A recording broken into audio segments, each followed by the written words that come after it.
me, is this thing on now? I've been working long like a marathon now. Tying up words, making them a bomb now. Tell me, who turned on the alarm now? I got a message when they put it in a song now. I'll see you later, all the haters got it wrong now. We're touching the lightning, we're coming alive, yeah. We're feeling inside, yeah. We got the power. Yeah, come on. We got the power. Yeah, turn it up. We got the power. Come on, is everybody with me? It's time to get together, no more enemies. Throw your hands up, can you feel the energy? Yeah, come on, can you finally hear what this means? 40-something years been chasing down this street, running like a wild man, going since 15. Yeah, we're touching the lightning, we're coming alive, yeah. We're feeling inside, yeah. We got the power. Yeah, come on. We got the power. Woo. Yeah, get it turned up. We got the power.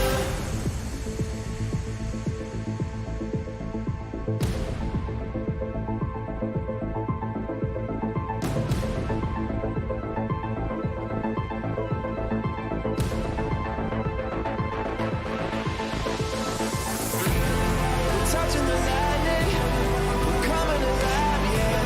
We're feeling inside, yeah. We're feeling inside, yeah. We're touching the lightning, we're coming alive, yeah. We got the power.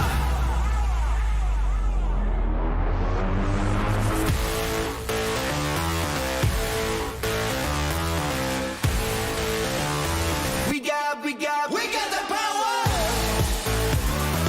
Yeah, let's go now. We got the power.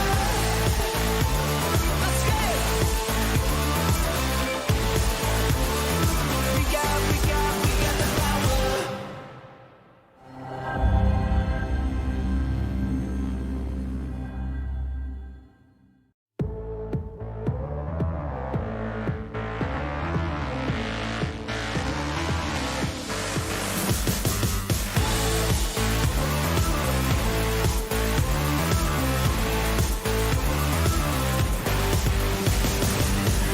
Tell me, is this thing on now? I've been working long like a marathon now. Tying up words, making them a bomb now. Tell me, who turned on the alarm now? I got a message when they put it in a song now. I'll see you later, all the haters got it wrong now. We're touching the lightning, we're coming alive, yeah. We're feeling inside, yeah. We got the power. Yeah, come on. We got the power. Yeah,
is this thing on now?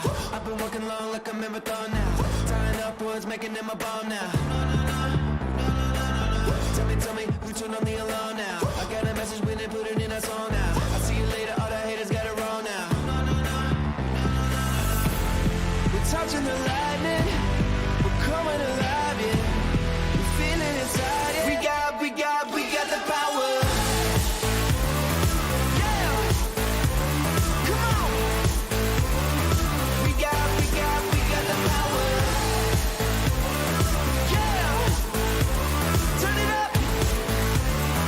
We got the power.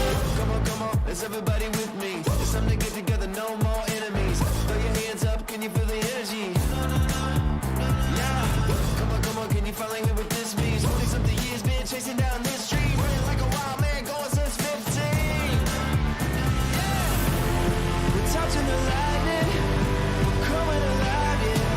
We're feeling inside, yeah. We got the power. Yeah, come on. We got the power. Woo. Yeah, get it turned up. We got the power.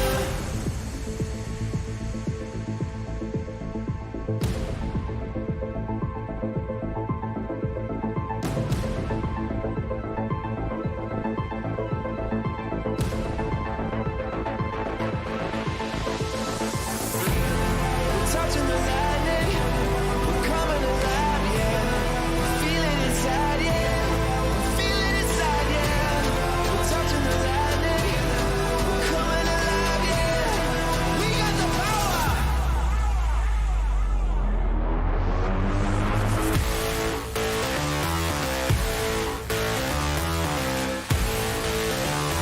We got the power. Yeah, let's go now. We got the power. Let's get it. We got the power.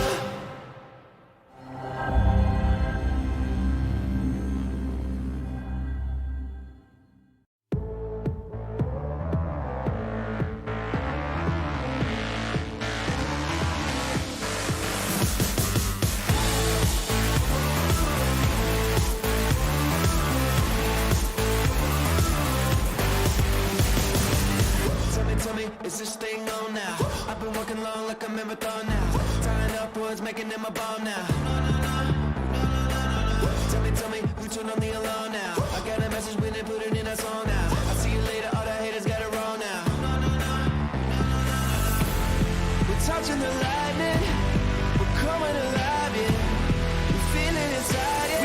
We got the power. Yeah, come on. We got the power. Yeah, turn it up.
Tell me, is this thing on now? I've been working long like a marathon now. Tying up words, making them a bomb now. Tell me, who turned on the alarm now? I got a message when they put it in a song now. I'll see you later, all the haters got it wrong now.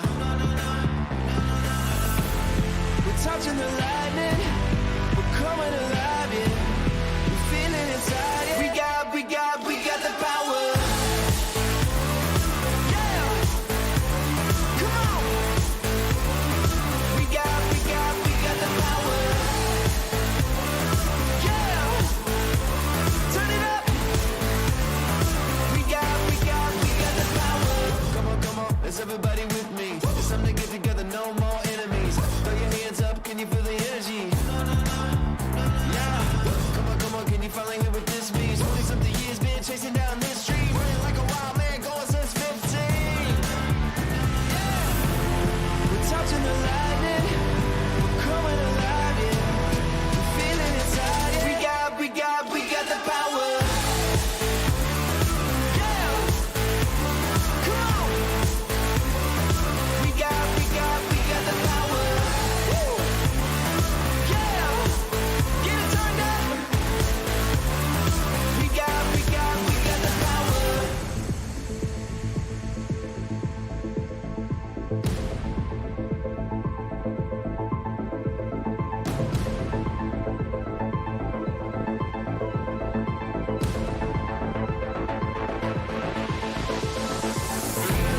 We're touching the lightning, we're coming alive, yeah. We're feeling inside, yeah. We're feeling inside, yeah. We're touching the lightning, we're coming alive, yeah. We got the power.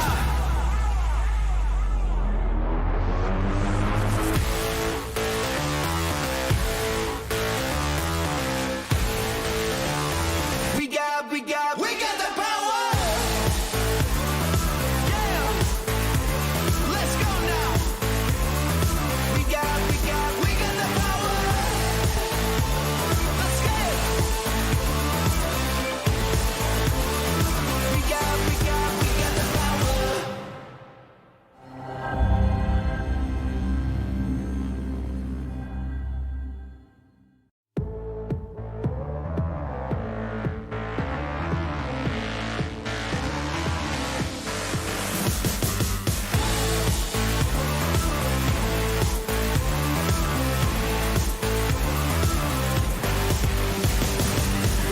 Tell me, is this thing on now?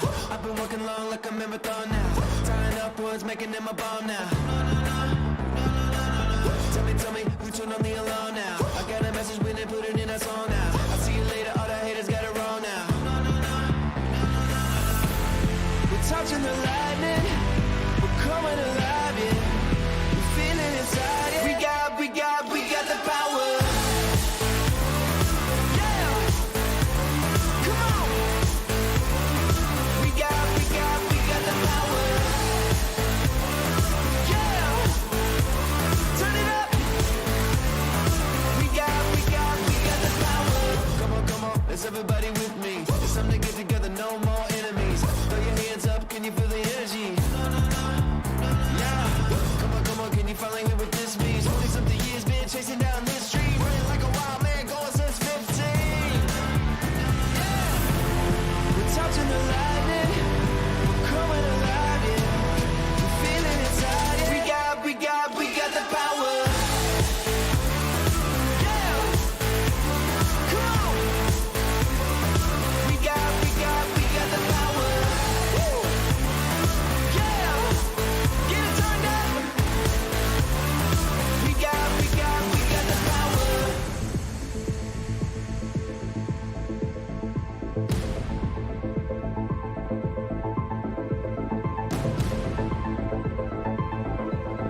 tell me, is this thing on now? I've been working long like a marathon now. Tying up words, making them a bomb now. Tell me, who turned on the alarm now? I got a message when they put it in a song now. I'll see you later, all the haters got it wrong now. We're touching the lightning, we're coming alive, yeah. We're feeling inside, yeah. We got the power. Yeah, come on. We got the power. Yeah, turn it up. We got the power. Come on, is everybody with me? It's time to get together, no more enemies. Throw your hands up, can you feel the energy? Yeah, come on, can you finally hear what this means? 40-something years been chasing down this street, running like a wild man, going since 15. Yeah, we're touching the lightning, we're coming alive, yeah. We're feeling inside, yeah. We got the power. Yeah, come on. We got the power. Woo. Yeah, get it turned up.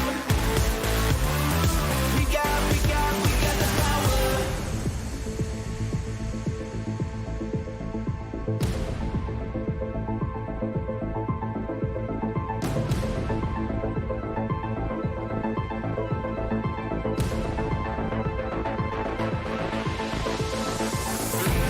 We're touching the lightning, we're coming alive, yeah.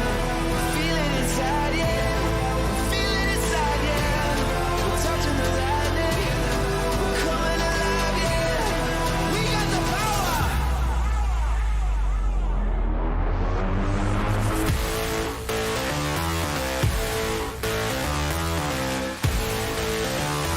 We got the power.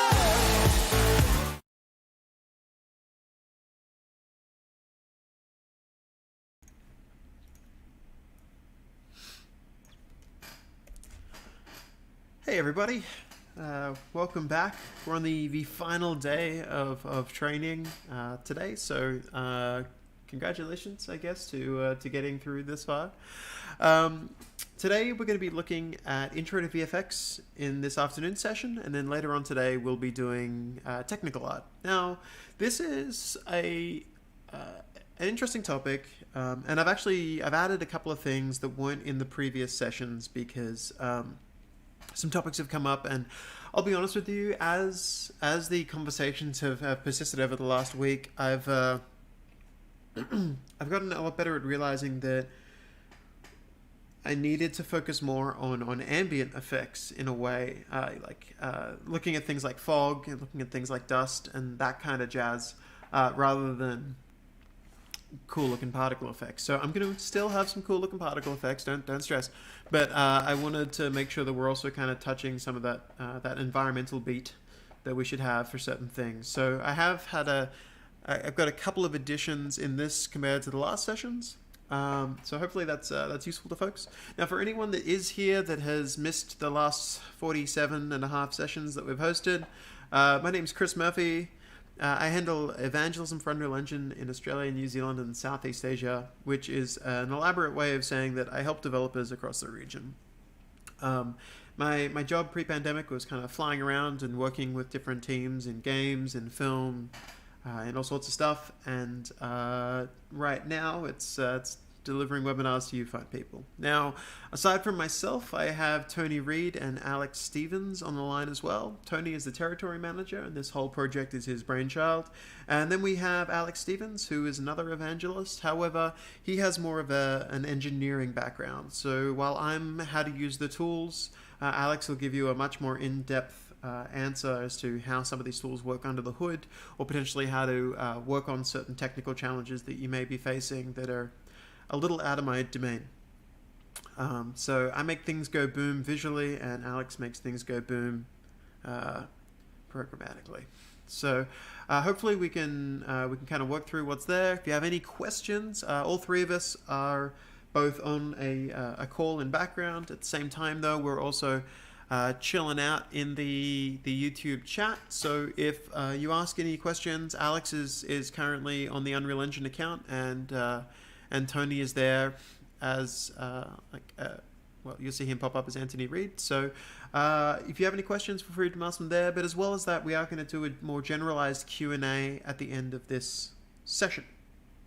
Cool. So visual effects. For today's session, I'm actually going to do a really quick overview on something I kind of don't want to teach, but I should teach. And that's because we've got for a long time, Unreal has had a really powerful visual effects system built into it called Cascade. And Cascade was great for a lot of stuff. But it has since been replaced by a new system called Niagara. Now, the reason I want to at least give a little bit of a run through on Cascade is because the truth is a lot of you are going to be pulling assets from the marketplace. And since Niagara only officially was released, I think the most recent engine build, the amount of content that's available in the marketplace for Cascade versus the amount of content that's available in the marketplace for Niagara are very different things.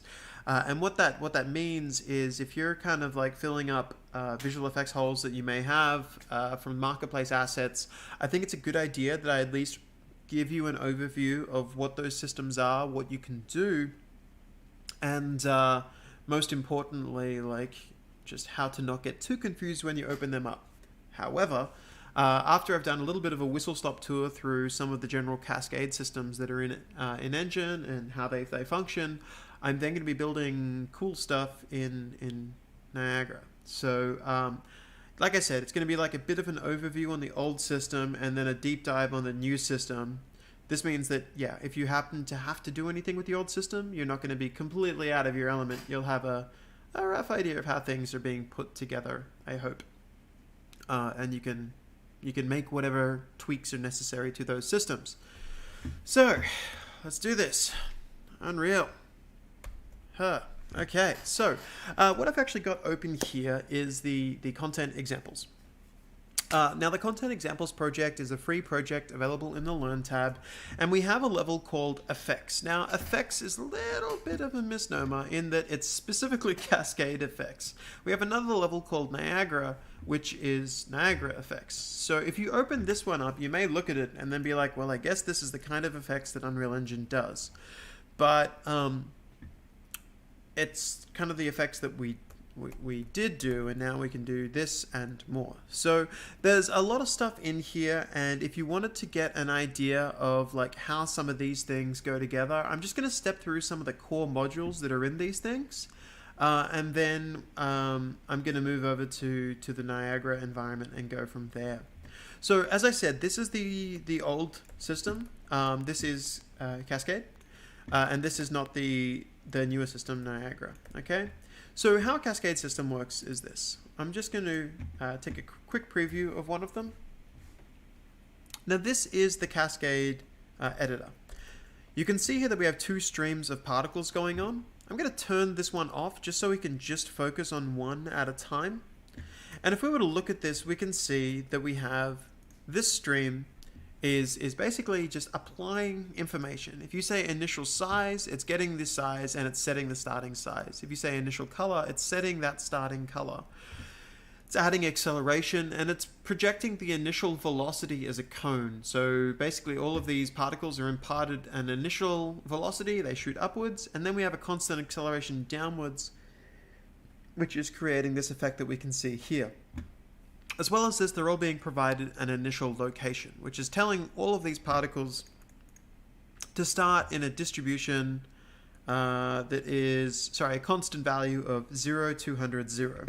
Which is why if we look at this system, it's all the way over here. It's 200 units along the y-axis, so it's being spawned over there.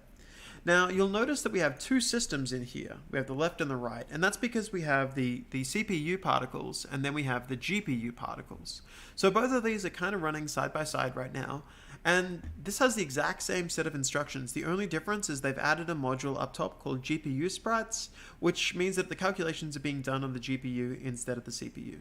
The reason that's great is because we can get ridiculous with our spawn numbers and not have to be too concerned with the overhead associated with them. Okay.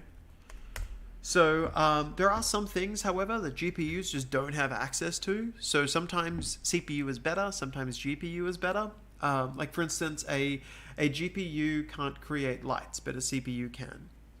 A GPU can't access collision data in the scene, a CPU can. However, a GPU can see the scene depth, so it can have collision from the scene that it can see. And I'll show you some issues with that in a little bit. But that's the essential like setup of just like how these layer stacks work in Cascade. And again, I do want to stress that I'm breezing through these things because it's way more important to me that you know that this exists. But if you open this up and you're like, this isn't the thing Chris showed me, it's because it's not the thing Chris showed you.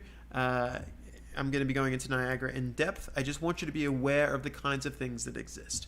So you can see here again, for kind of like this kind of effect, we've added this additional element, which is this color sphere.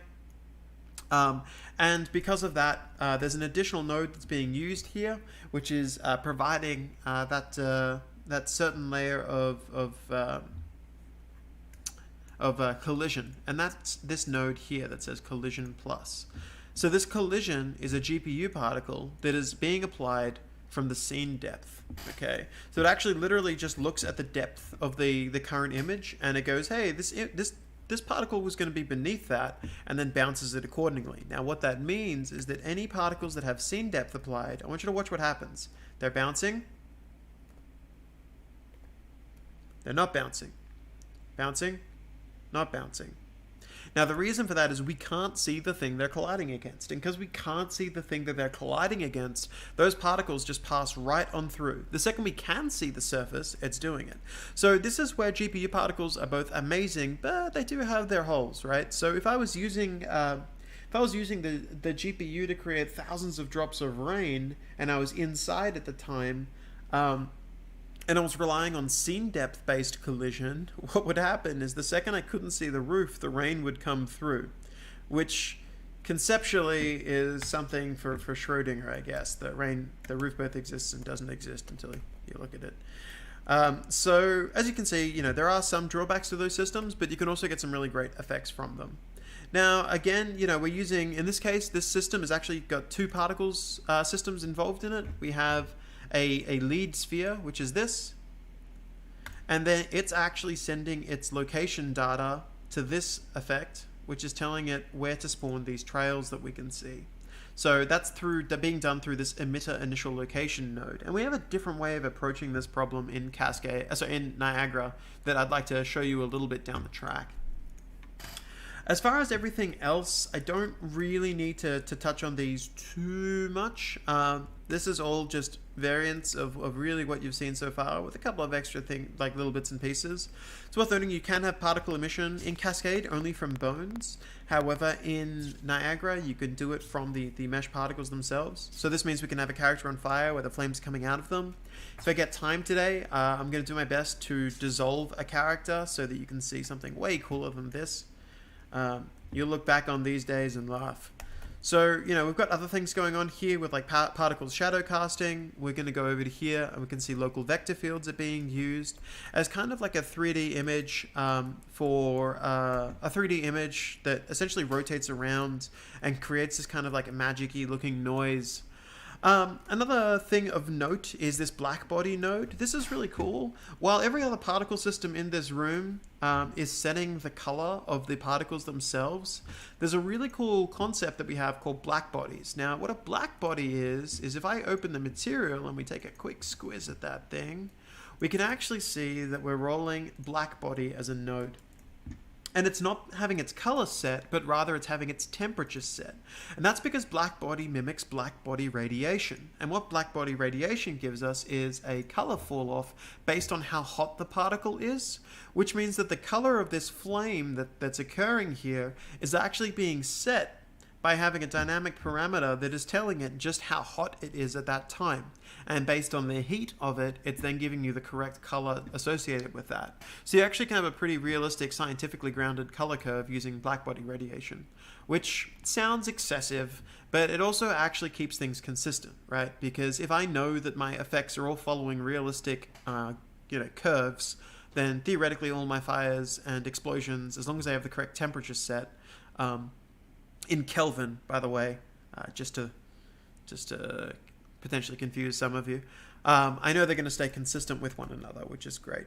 That's it for the core stuff that I really wanted to quickly just kind of gloss over when it comes to Cascade. Like I said, this was more about me making sure that folks were aware that some of these things could happen. And if you were to open the Niagara level, you would see our Niagara examples. However, since it's possible that these Niagara systems would take away my thunder, I'm actually going to open this up at the very end and give everyone a clearer idea of what these look like after I've done my demos. That way I can have everyone's applause, and you can then just look at this afterwards as examples. I'm the one that wants the attention here. So I'm going to switch this over to the sample project that I've got set up. This is a pretty rough little environment. This is a rough little environment that I put together a while ago. It's actually two environments that I stuck together. One of them is the Seoul City demo, which was for mobile, and I stuck that to the blueprint demo that we have, and basically Frankensteined myself a nice little interior nighttime scene, which is what we're going to be using to demonstrate all of our effects. I've had a question come up asking, is there a way to filter the marketplace specifically for Niagara or Cascade assets? I don't think so, but I'll tell you what, Alex is on the call, so let's put him to work. Alex, do you mind taking a really quick look to see if there's any filters on that front? I suspect you may need to do a search for the word Niagara. Thanks, Alex. All right. Man, this feels like, there's always that guy in the chair, the superhero situation. That's what's going on. So what we're going to do is we're going to go ahead and create our first Niagara effect, okay? And to do that, it's pretty straightforward. You right-click, you go down to FX, and you'll see all of this stuff. Now, this is the first point where everyone basically goes wrong. And the reason I say that is because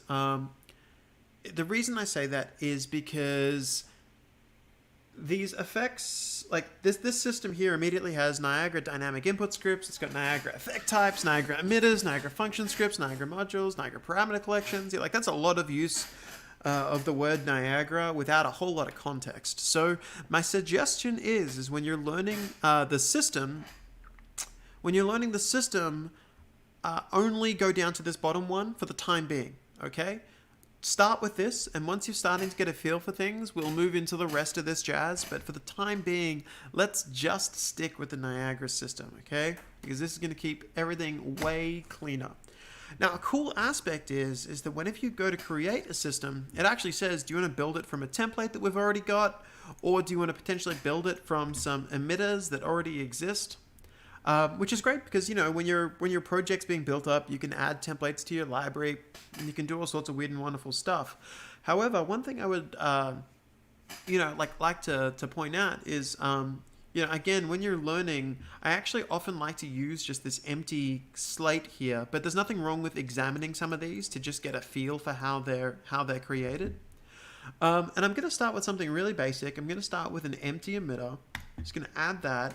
I'm not going to add any other emitters, and I'm going to hit finish, and I'm going to call this fx underscore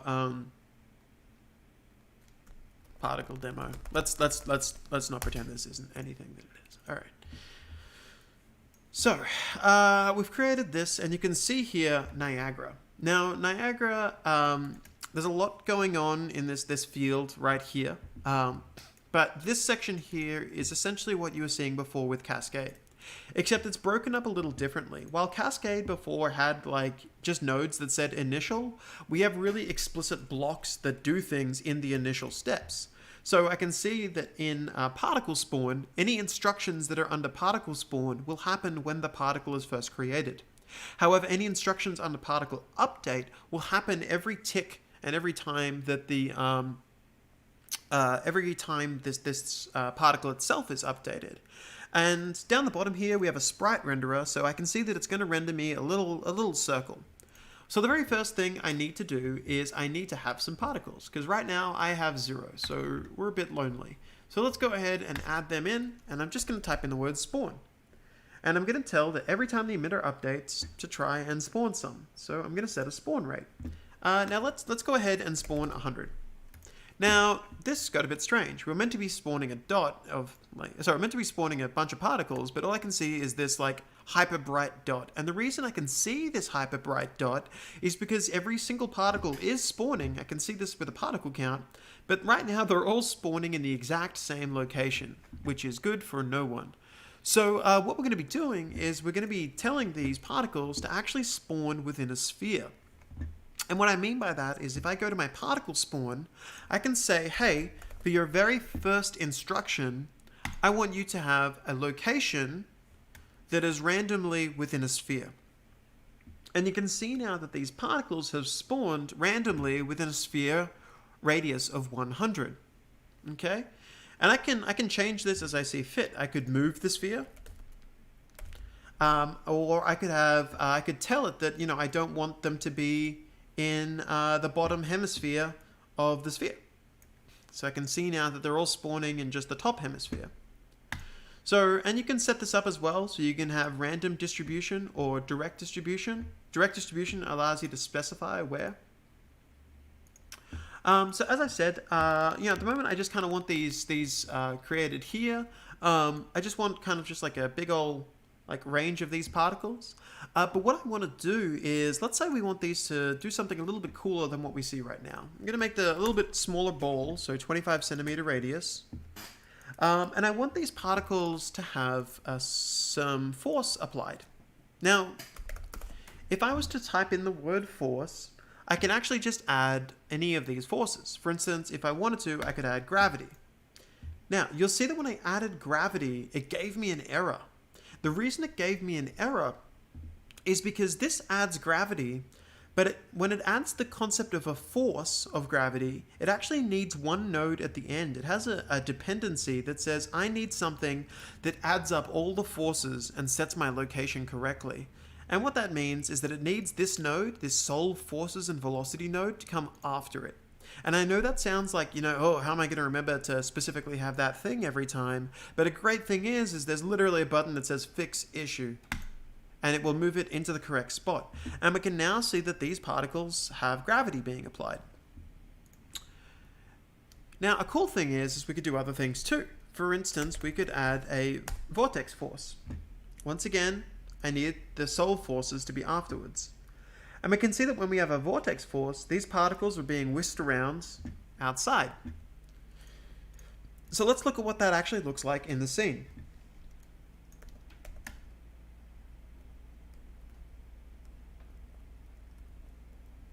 So now they're kind of all just, they're having a vortex force applied to them, and they're being whisked around and pushed around.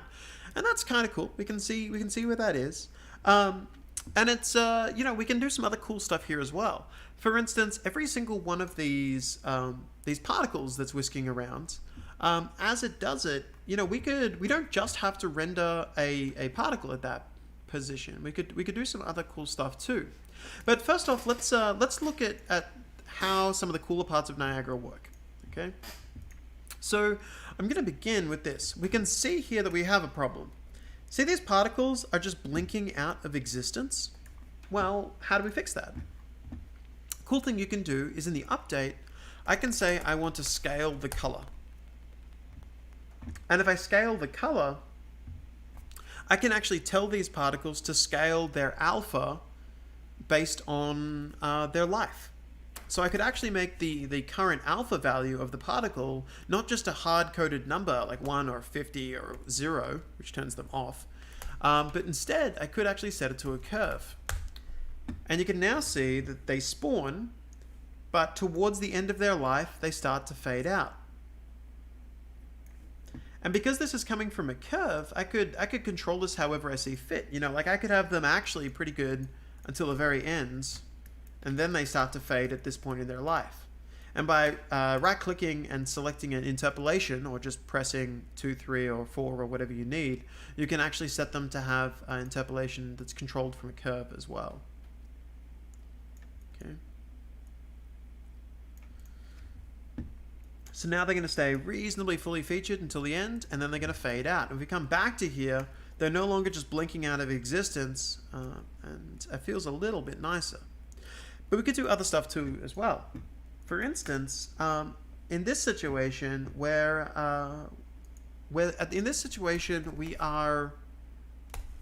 could also set the color. So, if I wanted to, I could set the color here to be a value of 0. Okay? Sorry, 0 on the red channel, and then 0 on the blue channel, for instance. So we end up with green particles. And I could use a color picker to select them and do whatever I need. But one of the really cool aspects of setting a color like this is, again, we could do this as a curve. So I could get the color from a curve and tell these particles that I want them to start orange. Now let's start blue. Yeah. And then over the course of their life, I want them to become red.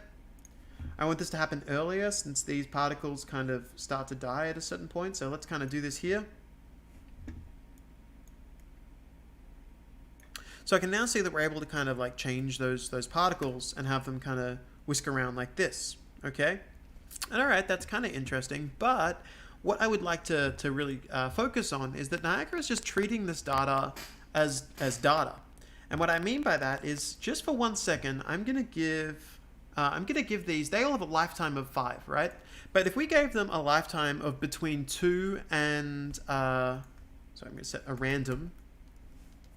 So a random in a range. I'm gonna say, let's make their lifetime between 3 and 8. Okay? If we were to go between 3 and 8, these particles themselves are really mixing up because they're changing color over the course of their life. So a particle that only lives for 3 seconds is going to get red faster than a particle that lives for 8 seconds. So see how we've got this range here that's all mixed up between red and blue? Now, the reason I bring this up and the reason I wanted to make sure everyone was aware of it is everything that we're doing here is purely driven by concepts of data. And that means we can do weird stuff. So an example of that is, at the moment, this curve, blue to red, is looking up a normalized age, okay? But nothing stops me from saying, hey, your value from between 0 and 1 doesn't depend on range. Your value between 0 and 1 is actually, it could be dependent on how close you are to where you started. So I could actually get a distance and say, hey, I want to get it so that let's look at where your the simulation's position is, and let's look at your position, so your particle's position. And if a value is 200 or 500, let's go with, that's considered a value of 1. And what that actually did just then is, notice these particles all are now having their color based on the distance they are rather than the age of each other. I'm still using the exact same curve lookup, but I passed in different information to determine that. And the cool thing is if these particles ever came back on themselves for some weird reason, we would see that particle change color there as well. So let's just quickly test that. I'm going to go to here and I'm going to add an attraction point force. And I could tell these particles, let's give them a huge attraction value. Oh, sorry, point force. I want to get point attraction force. I was pushing them away from the center. So we can see here that if I punch in like a big value, they're going to get pulled back into the system, which is doing that. So notice none of them are ever getting red because they're never getting far enough away. Okay, now some of them are starting to escape. Side note, if I put this in slow motion, we've basically got the universe. All right, so we can see these as, some of these are whisking away. But if I wanted to, this attraction strength, this is, again, everything is determined by data. So I could say, hey, your attraction strength is based on your age. And when you are new, nothing happens. However, at the very end of your life, let's go ahead and ramp up that value to be like 500. Or actually, I'll set it to 1 and I'll scale this to 500. And now what you're going to see is they're going to start to move away and then they're going to pull in. I'm going to make this a little bit later so that you can see the effect that I was talking about. They move away, they go red, but if any of these particles get pulled back in, you can see some of them, when they get pulled back in, they revert to being blue again. Because again, it's doing that color lookup based on proximity to the middle of the simulation's position, rather than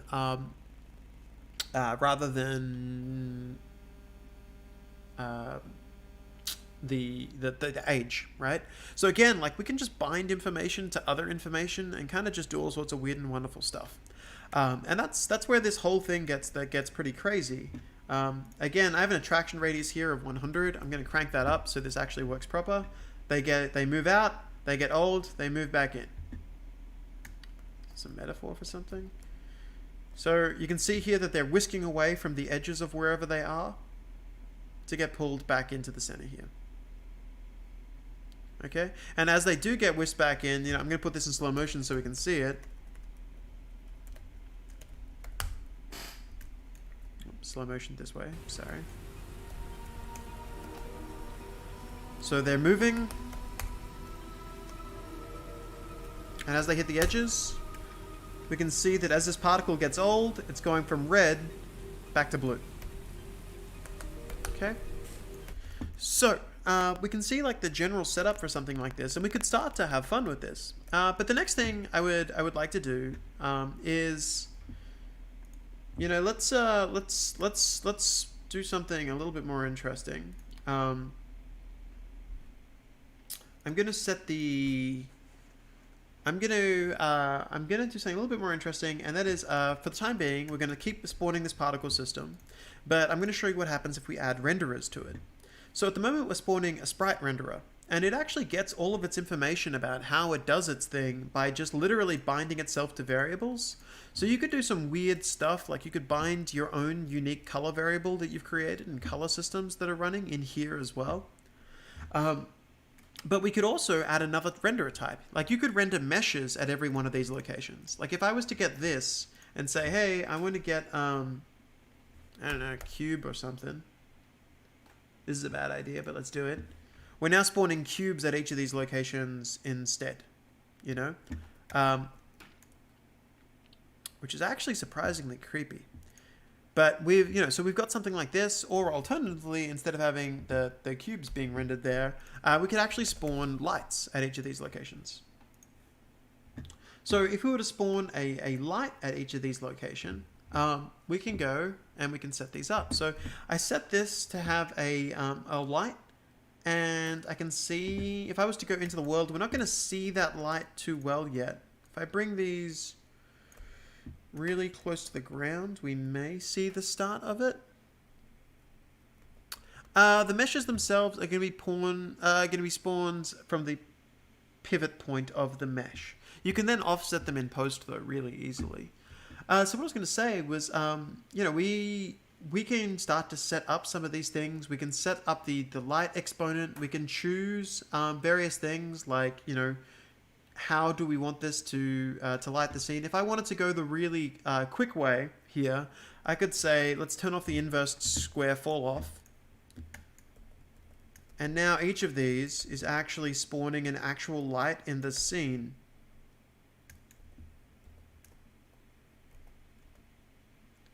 And if I wanted to, I could go ahead and I could just crank up that radius. My bloom is way too high right now, so I'll fix that in a bit. And if we were to look at something like this, if we were to drag this this outside,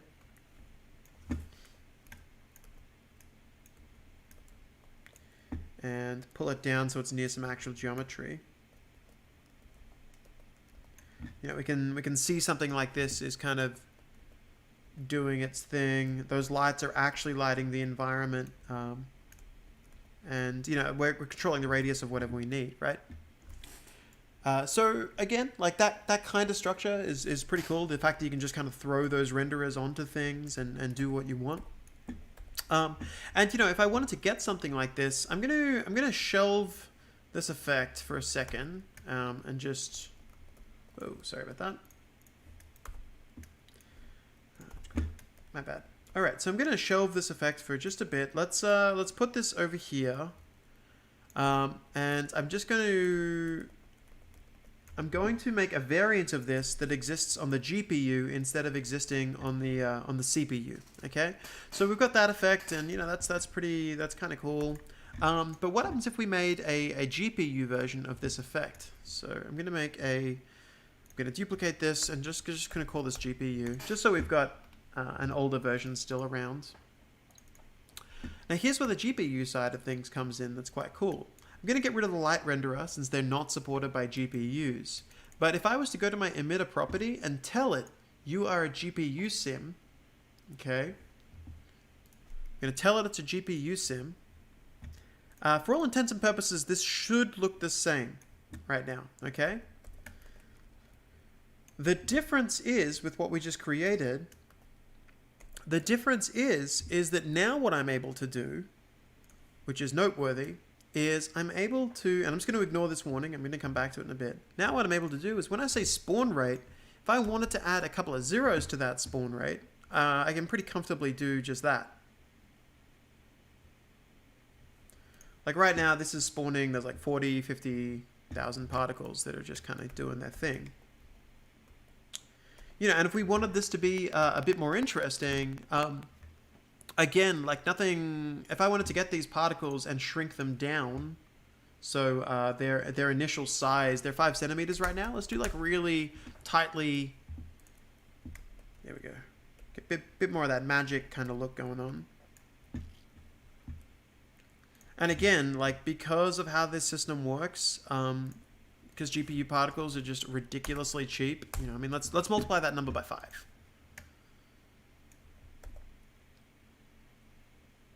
Or let's go ahead and get this system that's going on and let's have some fun with it. You know, I mean, maybe we want to get these that are kind of blazing around and doing their thing.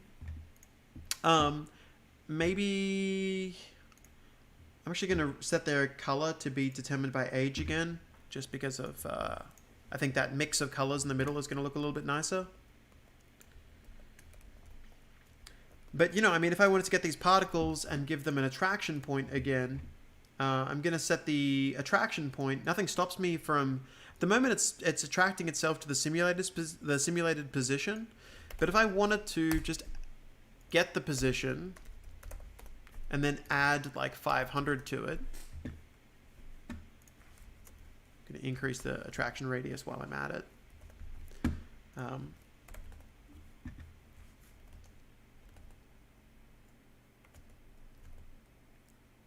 So I'm going to set it to 5. So what we're actually going to see now is they're actually being drawn to a point above them. So they're starting there, and they're still getting their vortex velocity that's kind of kicking in. But now we're kind of getting some sort of draw that's closer and further up from what we're seeing.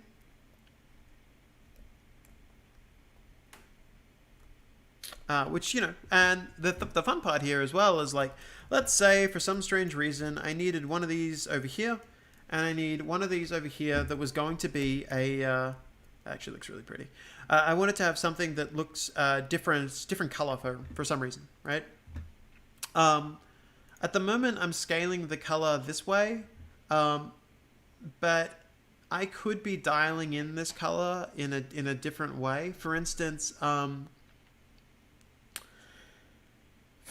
if I wanted to, I could actually set up user variables for certain things. So what I mean by that is if I was to go to my user parameters, I'm going to set up linear color as a user parameter. And I'm just going to call this system color. I'm going to spell it right and fight the power. So I've got this thing here called system color. And if I went back to my scale color, now at the moment it's doing this. If I wanted to, I could actually just override this and tell it to be system color. It's all particles all the way down. Now we're going to have 2 white particle systems because it's using the default value. But I'm now able to click on this system and say you are my orange one. However, my blue one.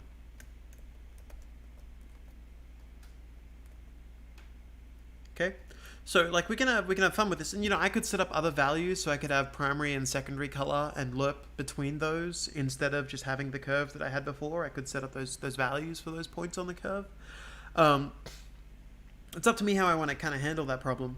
But it's worth noting that with this kind of general setup, we can do some pretty cool stuff, right? Because like everything here is data, and one of the aspects I haven't gone into yet that is really, really, really cool is when you see these nodes and everything that's going on.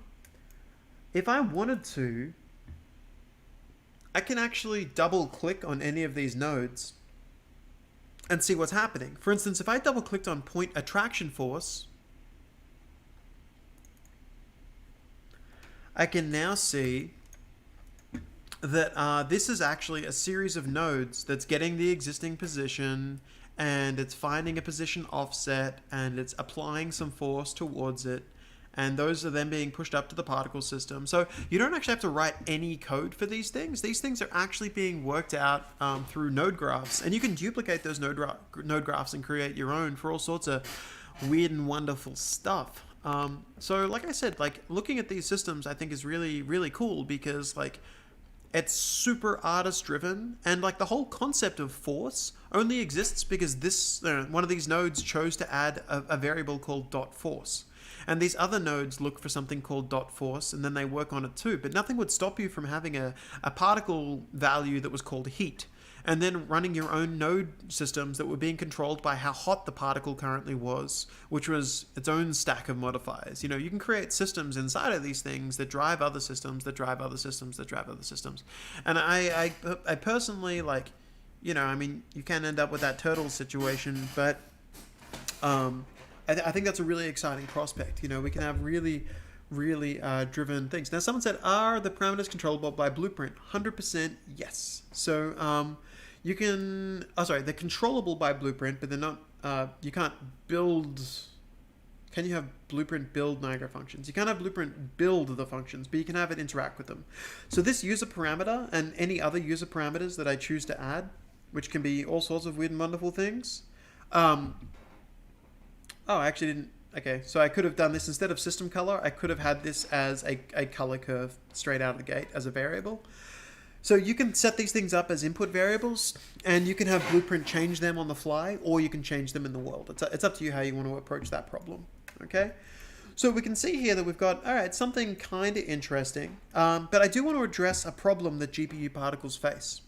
I want you to pay close attention to the yellow dots that are on my screen, and watch what happens the second I look here. Now, what happens is GPU particles, as amazing as they are, they don't know where they are. And what I mean by that is, like, whenever you aren't looking at something in the engine, it culls it. It stops rendering it, right? But they only know about their central point in space. So what you actually need to do is, in your GPU emitters, you need to set up what is called fixed bounds. So I need to actually say, hey, this particle system is...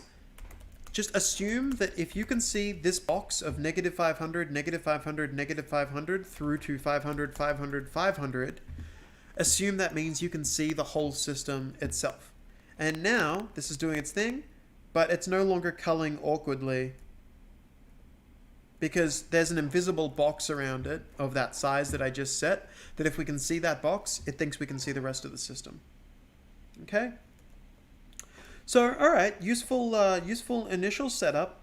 But what if we wanted to do something a little bit more interesting than that? Like we've got this thing here. What if we wanted to have a beam?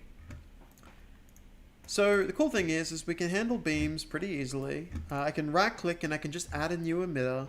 And one of the great things here is that there are some beam emitters that are already there out of the box. There's a dynamic beam. So this kind of gives you a template for what a beam should look like. I'm going to turn off this emitter just for the time being, and I'm going to rename this to like solar system. So we've got our dynamic beam, and you can see the dynamic beam down here doing its thing. But what I would love to do is I would love this beam to be coming from... so this point attraction force that they're all getting pulled towards, I think it would be great if this point attraction was actually a variable. So I'm going to go ahead and create a user variable that is a position in space that I'm going to call point, force point, you'll do. And I'm going to set this to 00500 by default. And when I plug this value in, I'm going to just go back to my point attraction and I'm going to hard code this in as force point. So it's now just pushing that value into it. Now the reason I bring this up is because our beams can do the same thing, right? Like when we spawn a beam, we have this beam emitter set up that goes from beam start to beam end. So I could tell the beam that I want it to start at my force point, and I could tell the beam that I want it to end at my simulation's position in space.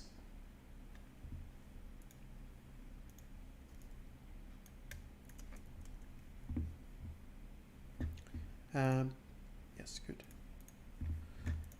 If we were to go back to this system,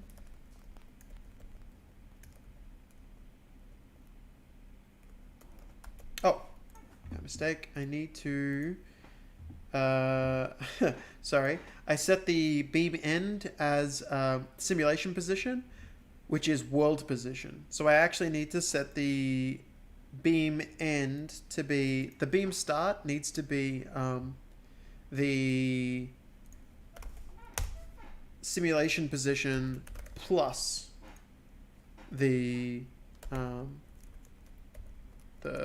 force point. It's like, what happened to my beam? And then I looked around. Cool.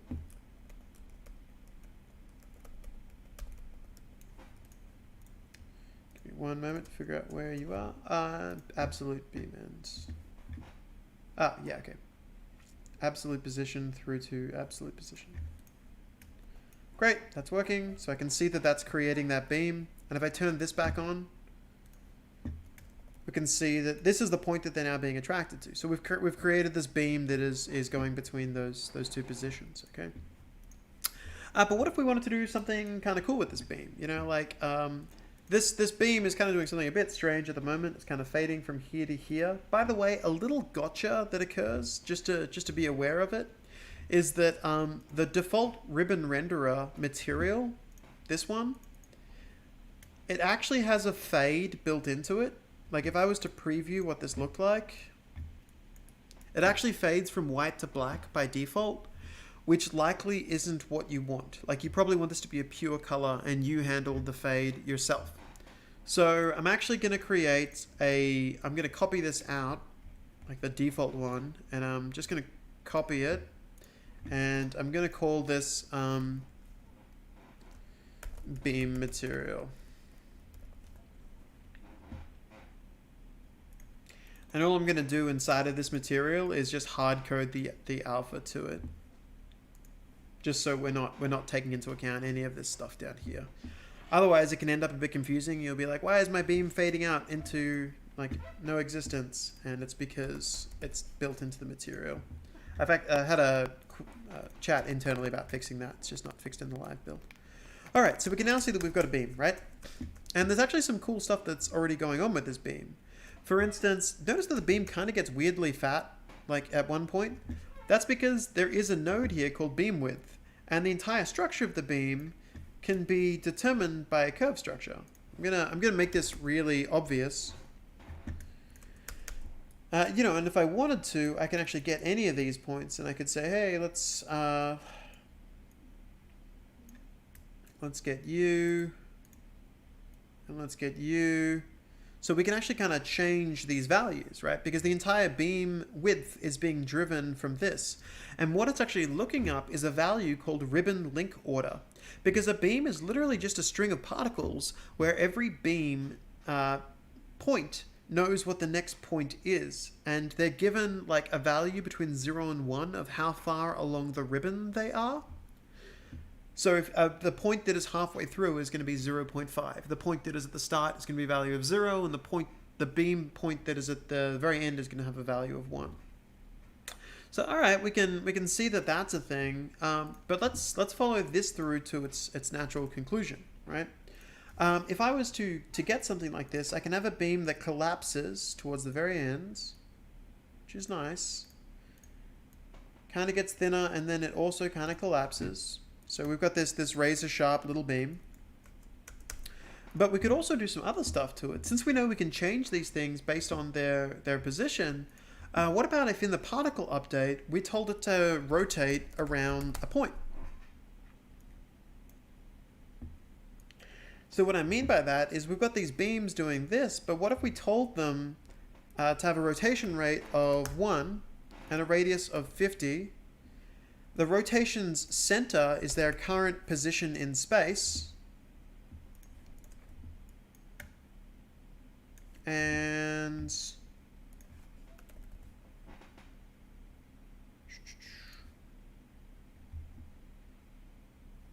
I'm going to set the phase to be set particle's position, set the radius to 50, your rotation center is your position, your x-axis. Yeah, great. So what I'm going to do is I'm going to tell them that your phase is the ribbon link order. Sorry. I had it before update beam. So I'm going to drop this value down. But now we have this cool looking electric beam going on. I'm going to turn off the phase because that may have confused folks a little bit. So I'm just going to set the rotation phase to 0. And now this beam, I'm going to make it a fat beam just for a minute so we can fully see what's going on that side as well. Let's scale up to 20. So I can see this beam is kind of wiggling around all together, and that's because every particle is rotating around the point at the same point. But what you're able to do is you can actually tell the rotation phase means which point of rotating around the point that it is, and by giving them the ribbon link order, they're all going to be at different points of their rotation, which gives you this.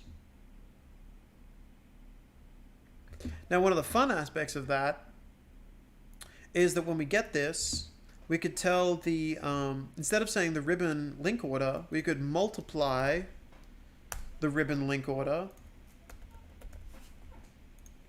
by 5. And then we get this squiggly looking dude.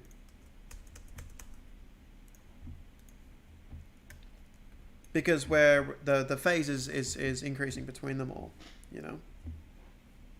And again, like the system color for these things. Let's feed that in as a value as well. So I'm going to go to my initialized particle. Looks like the color is being hard coded there. I'm going to delete that. In my initialize, I'm going to set the color to be system color. We now have one blue and one orange. And again, like, how we control this is completely up to us. Like if I wanted to, I could rotate these around a point. Instead of timesing by 6, I could times it by 20 to get this way more like ring setup going on, like this thing. And I could have this as a constant looking thing. Like at the moment they're fading out over the course of their life. But I'm able to kind of set these things up to last for as long as I need to. And so, if I wanted to, I could tell the emitter that I want them to spawn once. Sorry, loop behavior. I want them to spawn one time. And I want them to last for infinite. And that I want... I think if I turn off lifetime, it should do this for me. Let me just check. Yeah, so I need to set this to emitter current loop duration. Great. we now have an infinite beam. Not only do we have an infinite beam, but it's an infinite beam, you know, we can control that. So let's mix these two effects again.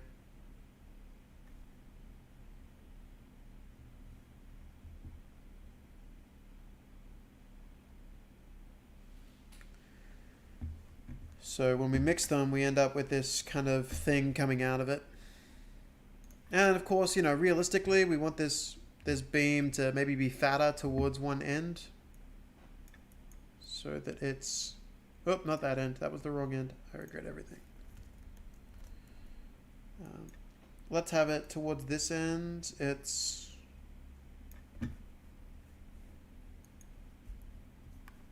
I'm thinning out over time.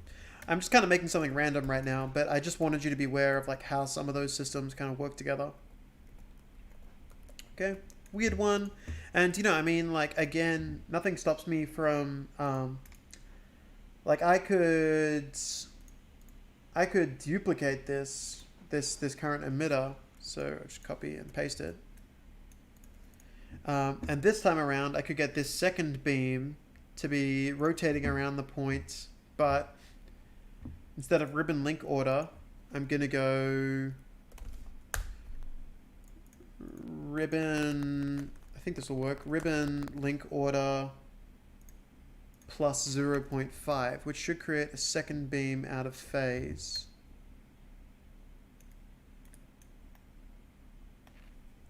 Let me just double check that one's working.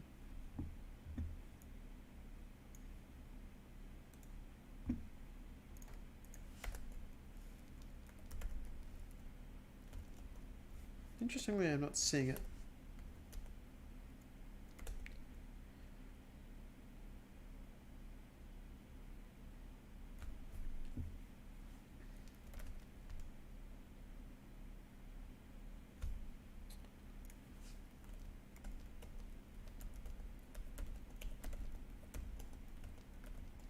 So yeah, I'm kind of able to kind of mess around with some of these things. I think I've messed up some of my logic here, but that's okay.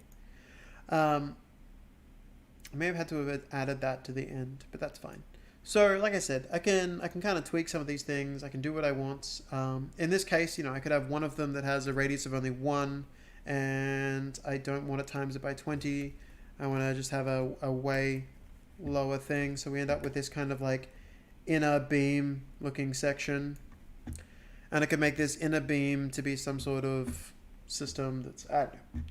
Hopefully you understand where I'm going with this, and like generally you can set up beams by just doing extra nodes and making sure that the renderer is a ribbon renderer instead of a sprite renderer.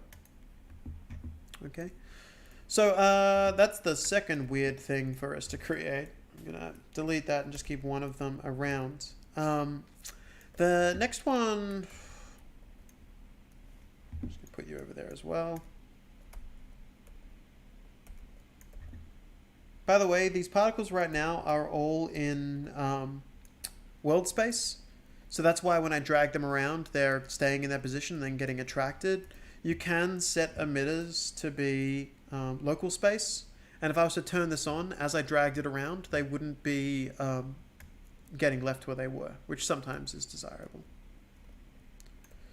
Okay. Thing 1 and thing 2. So let's do something a little bit more practical. One of the conversations came up earlier for dust modes. Now, there's a couple of ways that you could approach this problem. I could right-click, go to FX, create a new Niagara system from a template, and I could literally just do hanging particulates. I'm going to call this FX underscore dust. Okay. And this by itself is going to be pretty straightforward. It's literally going to spawn little points of dust that are kind of in a space, you know?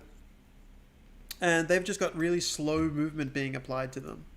And if I open up the FX dust, I can see that they're literally just spawn inside of a box, have a little bit of an offset, and then over time have some curl noise being applied, and over time have a little bit of drag, which is kind of creating what we see there, which creates this really nice kind of little thing. So kind of having these dust motes in space is not particularly difficult to do. But what I wanted to focus on here was not so much dust as much as it was injecting fog into your scene. So we've seen to date how to, excuse me.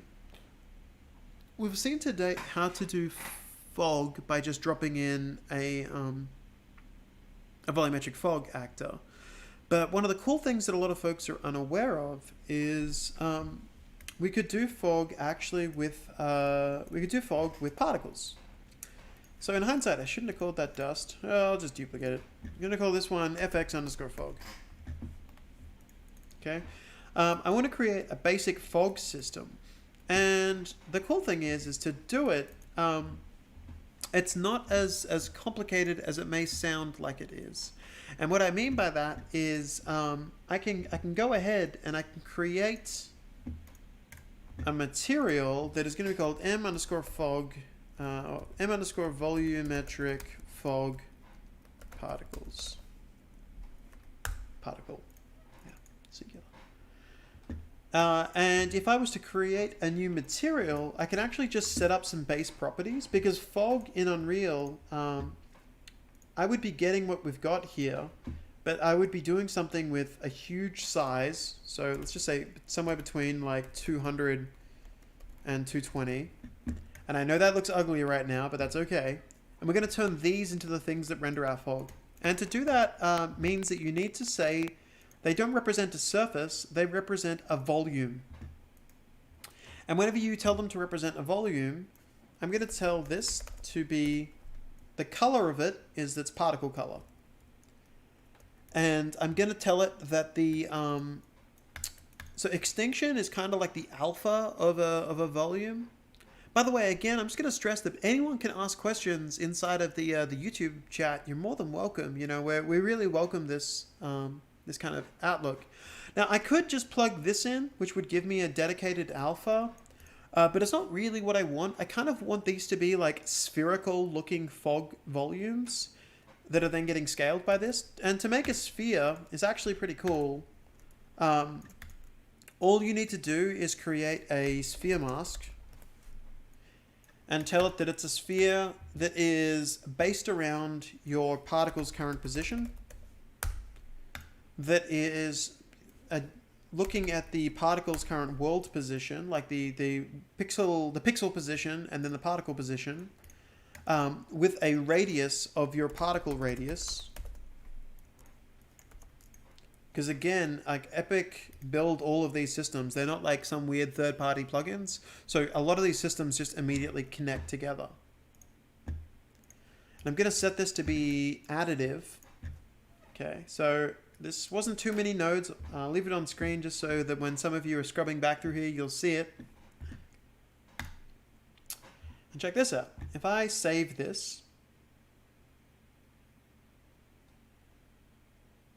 particularly long save for some reason, and I go to my fog, and this time I tell it to, instead of rendering your default lame sprite, let's go ahead and render my volumetric fog particle. Oh, it looks like there is actually one that isn't there. Anyway, volumetric fog particle.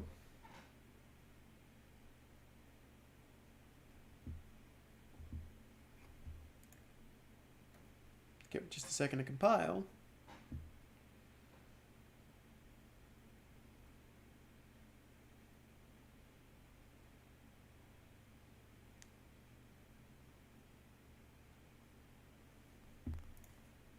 And I'm just going to drag this FX fog into the world. That's actually creating voluminous fog. Now I'm going to dial in the coloring and everything on that a bit, because it's a little bit it's very thick. So I'm going to set the default color here to be a user parameter that is just going to be a color bound to fog color. I'm going to set the default to like 0.1.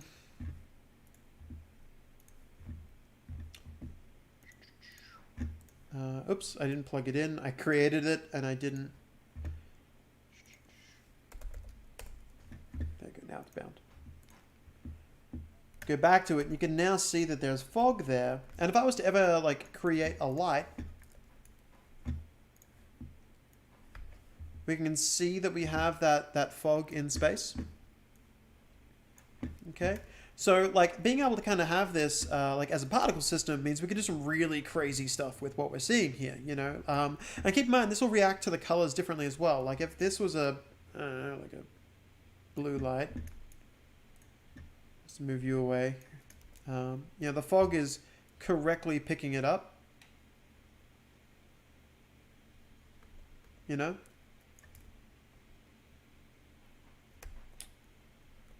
And this gets better. So, all right, we can see that that's kind of cool. I'm sure you can mostly see some use cases for that, right? But we can still see this pretty drastic sphere outline. Do you see that going on?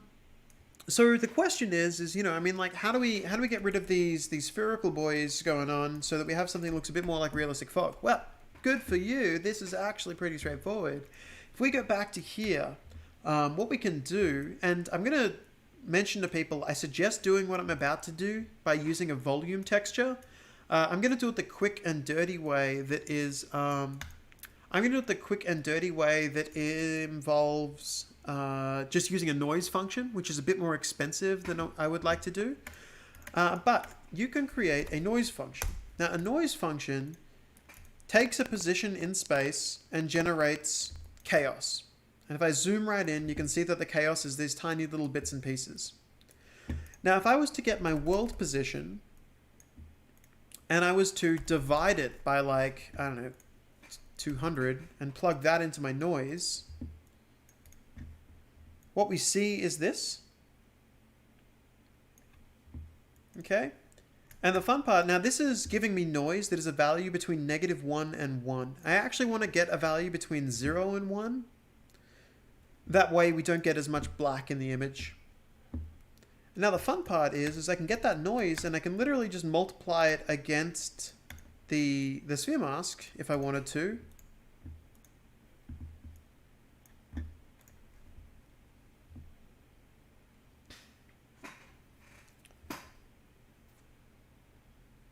Okay.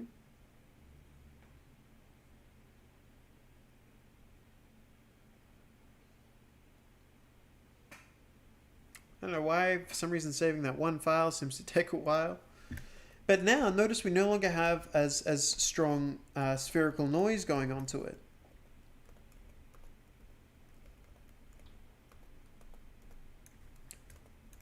And the fun part here, that might be a little bit tricky to see in the stream, but the fun part here is that we could get this noise and we could pretty comfortably we could actually animate it. So what I mean by that is we could animate this by, if this is taking a position in space, if we were always adding time multiplied by a value that I'm just going to call velocity,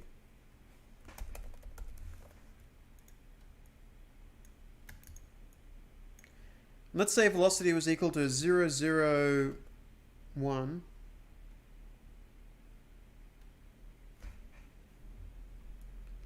This is now moving the noise downwards. Okay. Now that's obscenely fast, so I will dial that in later.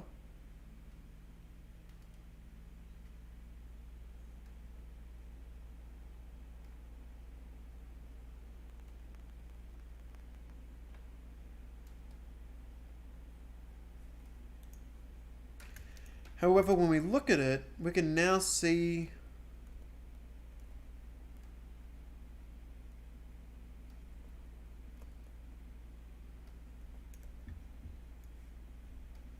it's a bit easier to see when there's not a light straight on it as well. We actually have those that fog kind of moving down. And you know, I mean, if I actually had kept that initial noise value that we have here, and this is really more about, like, this kind of topic here is going to be more like what we're covering in tonight's session, technical art. But if I got this and I clamped it, so no value went above 1 or below 0, and I pulled this back into that -1 range. So we get this.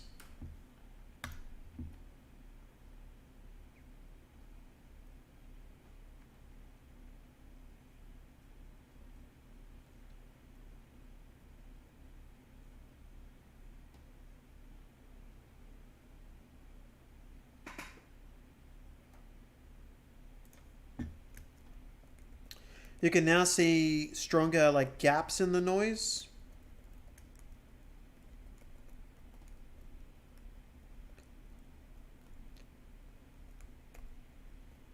Now I've gone really quickly so that you can see the changes, but nothing stops me from doing something like if we were to get this, like nothing would stop me from kind of having layers of noise over the top of each other with a given direction, so I could have a little bit more inner distortion. But I could also, if I spell the word dynamic correctly, I can set up a dynamic parameter, which I could actually bind to, if we assume that it's always going upwards, just as a really quick assumption, I could then multiply this against a dynamic parameter, which I'm going to call velocity.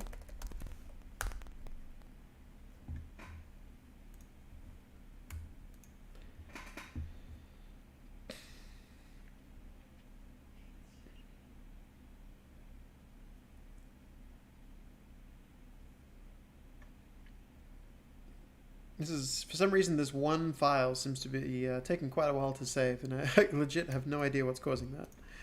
But the cool thing is I can get this, and I can actually set the dynamic material parameter, and it actually takes the name that's written in the material. So I could bind this dynamic material parameter to be a user parameter that is, it's at a float, and I'm just going to call this fog ripple speed.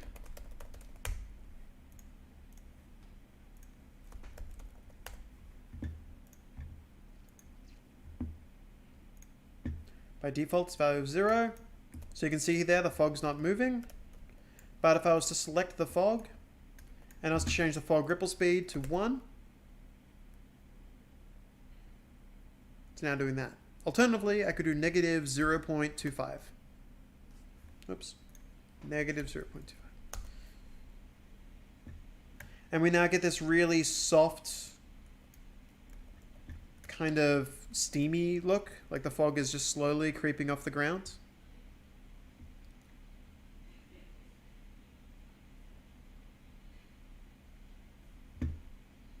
If we wanted to slow down even further, we could dial that in pretty easily. And again, like my fog is also white right now, but nothing stops me from getting this and setting it to be red. So we now have red fog coming into the map, which looks strange, but maybe very light red.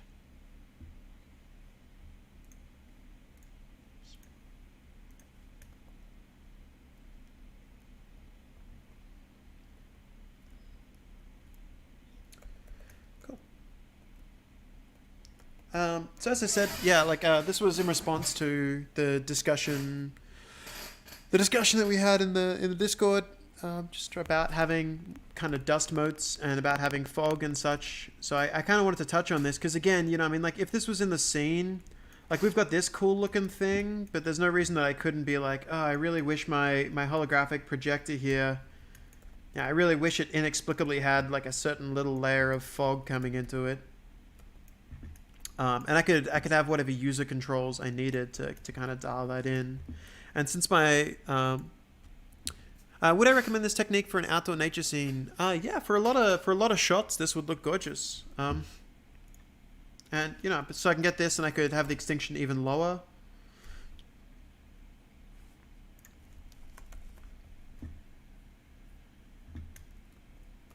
So I dialed that all the way down to 0.5 0.01. Just so we can get that little bit of like fog kind of going on here.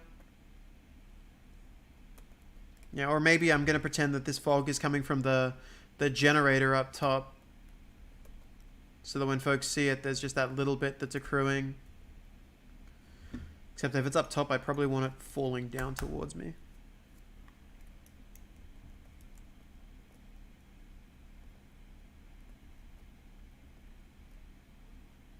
Okay.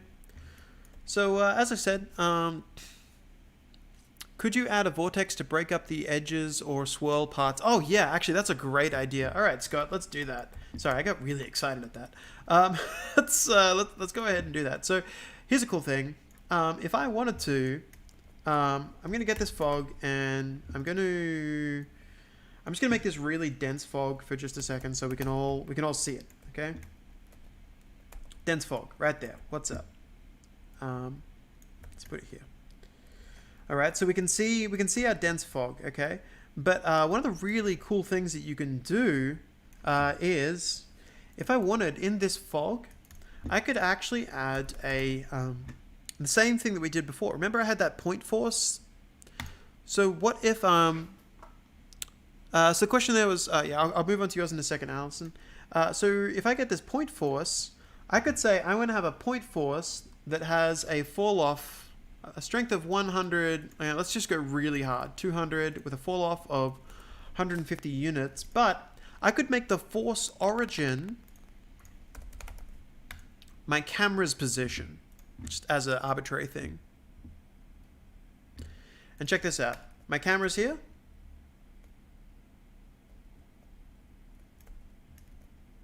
I feel like I need to crank this up so we can see it. Let's turn off the fall off just for a second. Oh, no, okay. Let's have just a really big fall off distance. And I'm going to make the strength something obscene.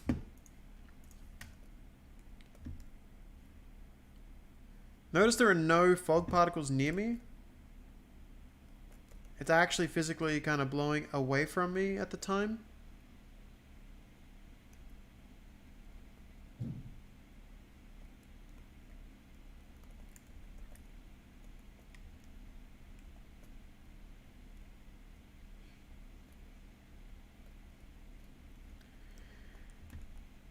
So you can see that gap that I left in it. Yeah, I mean, yeah, and if I went all out on this value just purely for the sake of demonstrating it, what you would see is this. Like, as I approach it,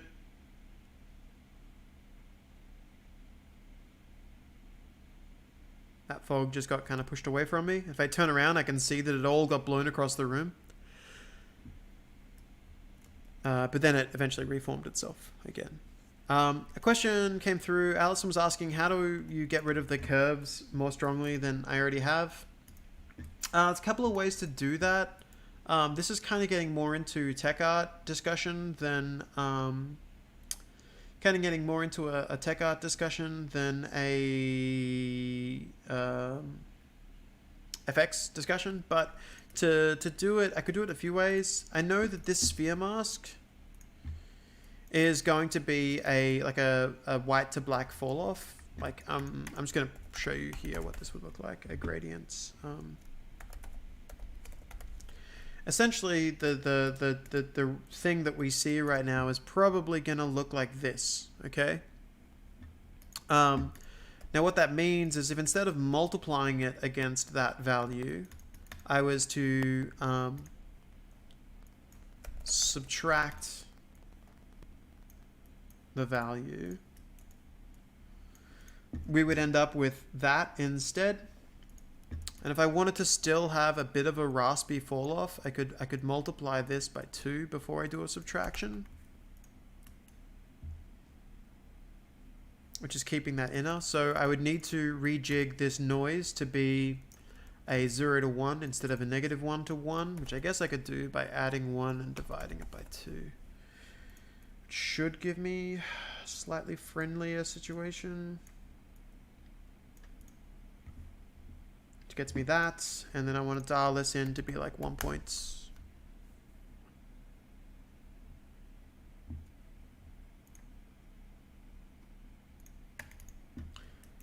So I still want to have some density in the middle is what I'm saying. So, but hypothetically, you could do this, and instead of that multiply, you could, instead of the multiply being there, I could get the sphere masks value,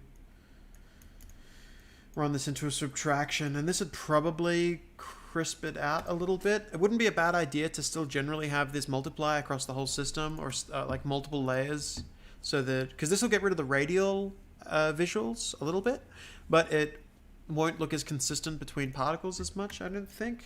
I mean, we'll find out in like 2 seconds. I'm kind of just doing this off the seat of my pants, but Claude asks, could this be a nice performant way of doing aerial dogfights as well? I would use the new cloud system that we've actually just built into the engine, which is in 426 for something like that. This works, but the problem with this is it actually, there you go. So I got rid of as much of the rounded edges. There's still a little bit for some of these, but we could dial that in the same way that I just did. Problem with volumetric fog is it does have a max distance. So notice when I get this far away, it's no longer visible. You can change that max distance. It adds computational overhead, you know, the further you go. It's up to you how you want to generally change that, but you know, just generally it's a pretty good approach.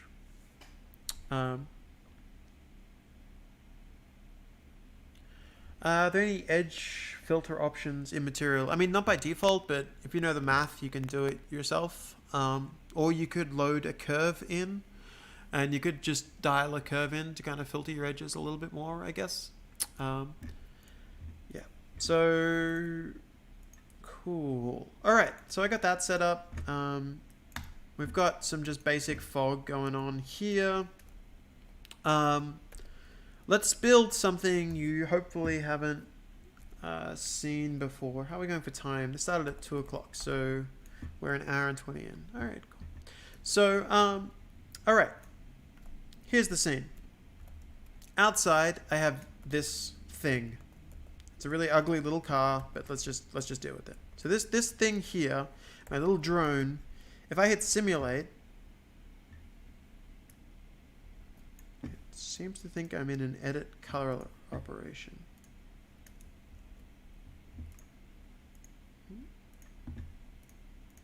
VFX.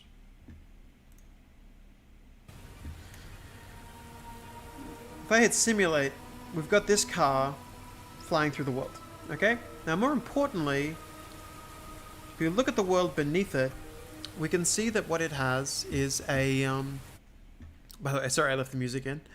We can see that what it has is a little like laser shining down. Now that laser is important because what we are doing is we have an actual camera strapped to the thing, which is recording the world beneath it. So see this image here? Well, I hope you saw the image because it just crashed. One moment. I feel like anything I do with render target seems to be destabilizing my build whenever I'm running OBS at the same time, the screen capture software, which is created for a very awkward series of sessions. All right, just loading this in.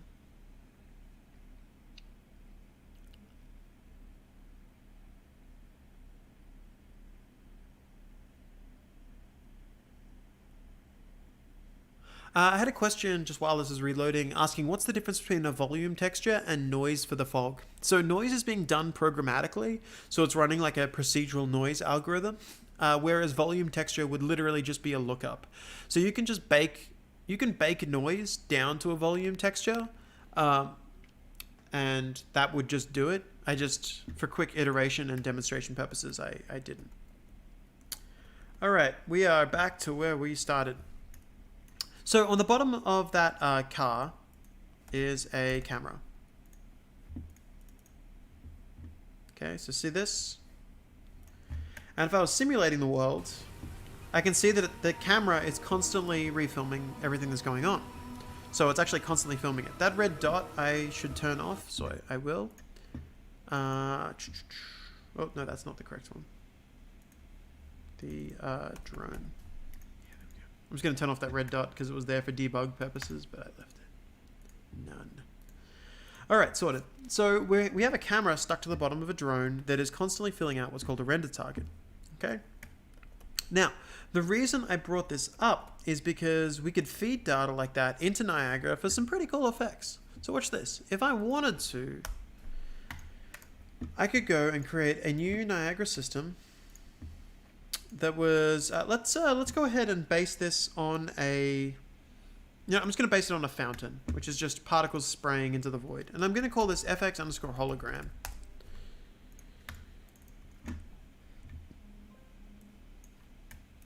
Now, with this added, we can see particles are just spraying up, right? Now, I don't really care about most of what's going on here, so I'm going to delete drag, and I'm going to delete gravity force. And I'm going to delete this initial velocity, okay? In fact, in hindsight, I should have just created this from an empty template, so I'm just do that. Yeah, cool. All right, so we have particles that are spawning in an empty thing, okay? And I'm going to spawn a bunch of them. So I'm going to spawn like 500. Now, here's where the cool stuff happens. Or in the words of Anakin Skywalker, this is where the fun begins. So we've got these spawning, okay? But what I actually want to do is I want to draw a texture onto these. So if you imagine that I wanted to draw these onto a texture, I would need to give them all UV coordinates. So if we were to look at that camera that we had a moment ago, imagine this corner is 0, 0, and this corner is 1, 1. I would need to give the values of every pixel here between a random value between 0 and 1. So to do that is pretty easy. I can literally just conjure that and say, hey, I want to have a new parameter, and it is going to be a 2D vector, which is like UVs, right? So UV position. And by default, it's 0, 0, but I can easily tell that to just be random. So random value between 0 and 1. Now, how do we know that's working? Well, cool thing is that I haven't shown you, we have a thing called the attribute spreadsheet, which lets you hit capture and shows you every value of every particle at the moment. And I can see here there is UV position.x and UV position.y, which are being correctly set. So I can see that this is working. Okay. Now with those in play, the next thing for me to do is if I want to visualize what that texture looks like at all, I could actually, I could set their position to be their UV position. If you think about it, if I was to set their position to be timesing this value by 400, it would put all of them in a position between 0 and 400 instead of 0 and 1. And you don't need to do that, but I could do it for the sake of, I want to set the position value. I could do it for the sake of previewing what I'm about to do. Okay. So I'm going to set their position, and I could do this mathematically. Alternatively, there's a really cool little thing you can do, which is you can actually write custom HLSL straight into these node graphs. So if you do have a games background or an HLSL background, you can actually type these values straight in. So I could easily just type in particles.uv position.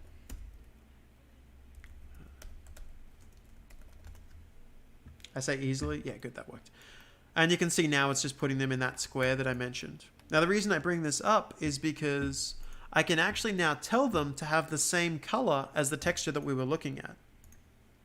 So I could actually say, hey, I want to sample a texture. Now it's going to give me an error because it's like, whoa, whoa, whoa. Texture samples don't work on CPU sims. So I'm going to say, all right, I'll make it a GPU. You got me. And while I'm at it, I'm also going to just set the bounds to be like pretty big, just so I don't have to care about them. So we're sampling a texture. Now, first off, it needs a texture to sample, and that's easy. I can just sample the camera texture that we have. Next up, it needs a UV location, and again, that's easy. I can just sample the one that we created. And it's going to be a little tricky to see. So you know what? I might actually just put this to be something else. Now, this isn't going to work yet, okay? Notice that we're still just seeing pure white. The reason we're seeing pure white is because even though I'm sampling the texture, I'm not sampling the color. I'm not setting the sample as the color.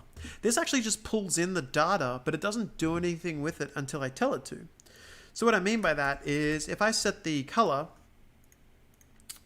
I could then set the color to be the sampled color.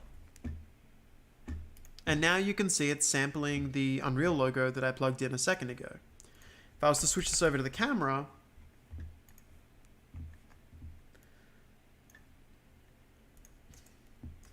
sorry, I should have this playing. You can see it's actually sampling what the camera can see.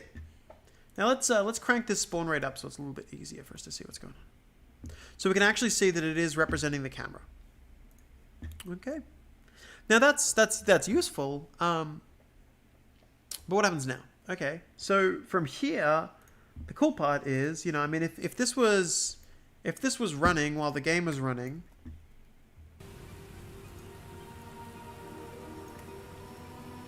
you can see here that those values are actually changing as the camera moves around. So it is actually getting a live feed from the camera. Now, here's the cool aspect.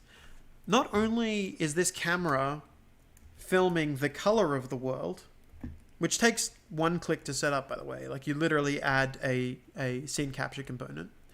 It's also, and this is important, it's also taking the depth of the world. So it's recording how far it is from the ground beneath it. Now, if you know the angle of a camera, and you know where a dot is on the image, and you know how far away that dot is, you can actually reproject that particle into space. So what I'm going to do here is I'm going to add recreate camera projection. And if we just punch in that information that I just said, so first off, it needs to know the depth value. And that's easy. That's actually, we want to get a float from my sample. So I'm going to say, hey, look at the sampled color and get the alpha channel. That's your depth. FOV, I know, is hard-coded to 45 because I made the drone.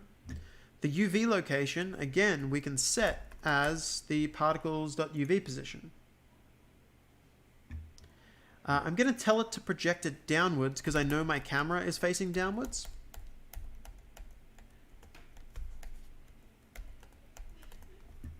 Okay. Now, here's the cool part. If I was to get the particle that we just created, which is hologram, drag this into the world,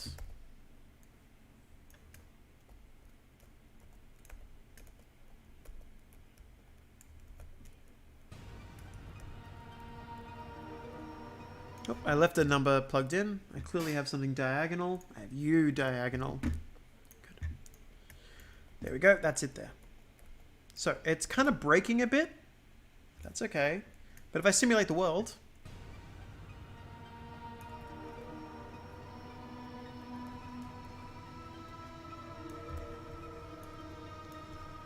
we can see here that it's actually simulating everything that the camera sees. And I'm gonna increase the spawn rate so that it's a bit easier to make out.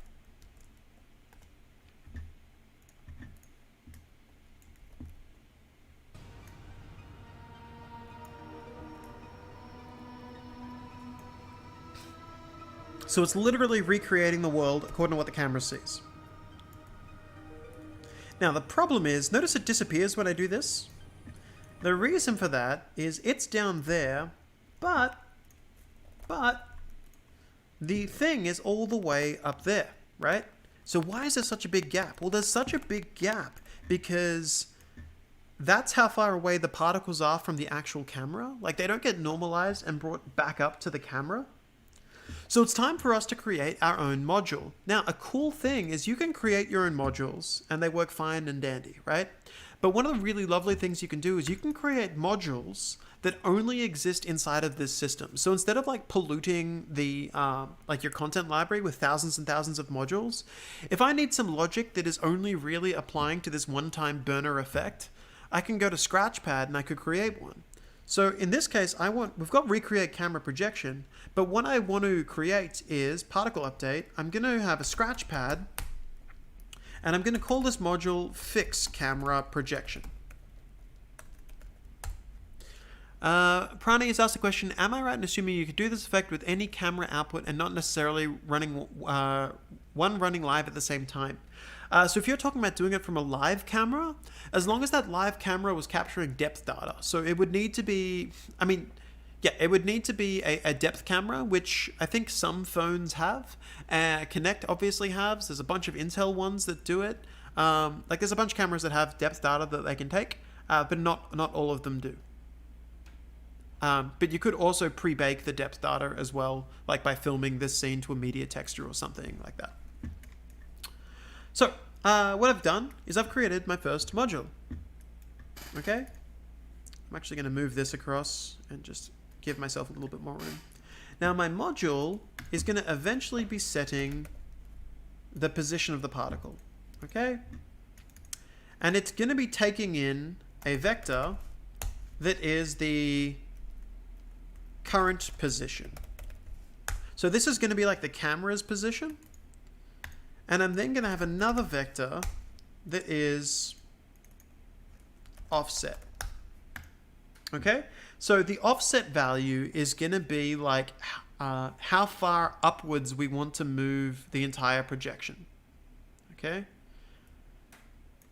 And I'm literally going to set the current position as the position is equal to the current position minus the offset. Okay. Could it be from a pre-recorded camera shot that has depth data included?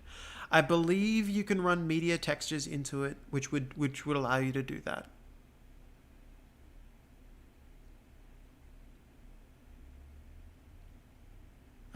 Can you change the cull distance of particles? Yeah, you can. I'll get into that in a little bit actually. So we've got this set up. And let's take a look at what that does. You know, if I go back to my system overview, oh, sorry, easy thing to mix. You need to click apply. I wish it was up top, but for some reason it's not. So we can see here that fixed camera projection now has the current position and the offset as inputs. And I can bind current position to be the camera position's value. I'm actually going to turn off this write to intrinsic values, which saves it. It's okay. And I'm going to set the offset to be roughly negative 4,000, because I think we're about 4,000 units out from where we should be. That's a pretty good guess. Let's go 5,000. There we go. 5,000 works. So now we can see that we're actually able to get in the middle of this system. And if I simulate it, we have a much better idea of what's going on.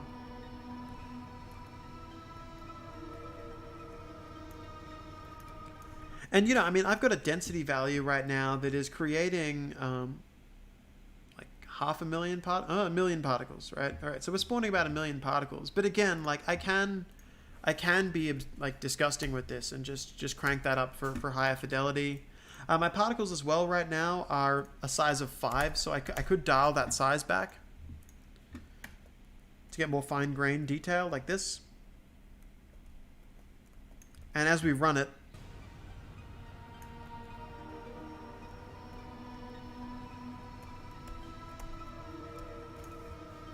they're doing their whole thing, right?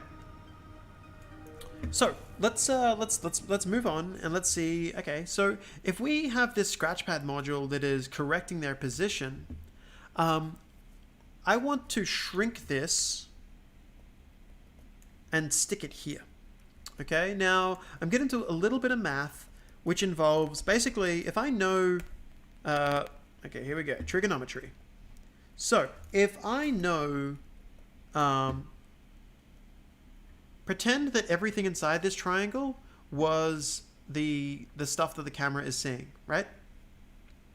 Now pretend for a second the camera is here. If the camera is here, and I know that we're offsetting it by about 5,000 or 6,000 units to adjust it, and I know that this angle here is 45 degrees because that's my lens angle, if I was to divide it by this opposite value, if I was to divide it by this opposite value, that would make the positions go between 0 and 1.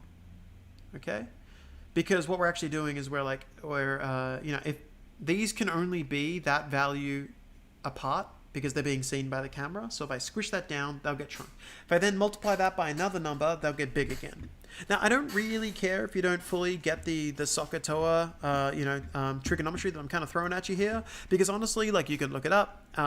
It's more important to me that you just understand the concept of what I'm doing, which is to say, we're able to run our own complex additional functions over the top of things, okay? So if I was to get for that, I needed to know a float, which is going to be called angle.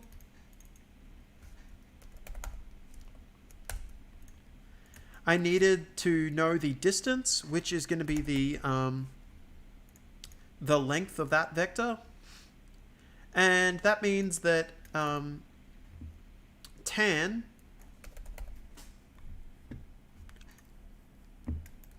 of this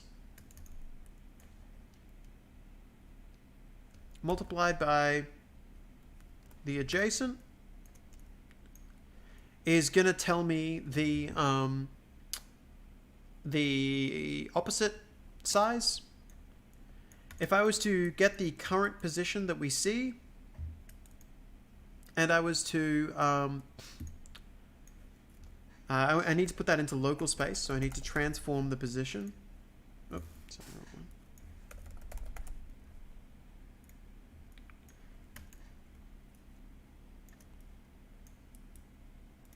Fix this up in just a sec. So I need to transform the position. Input position. I need to transform it from simulation space to local space. I need to divide that by this value. I then need to transform this back into simulation space. So this now needs to go from local back to sim. Cool, cool, cool. And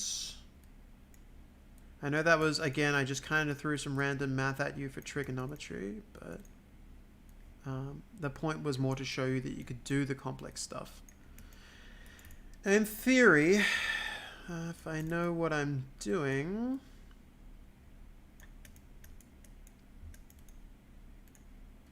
oops, sorry, you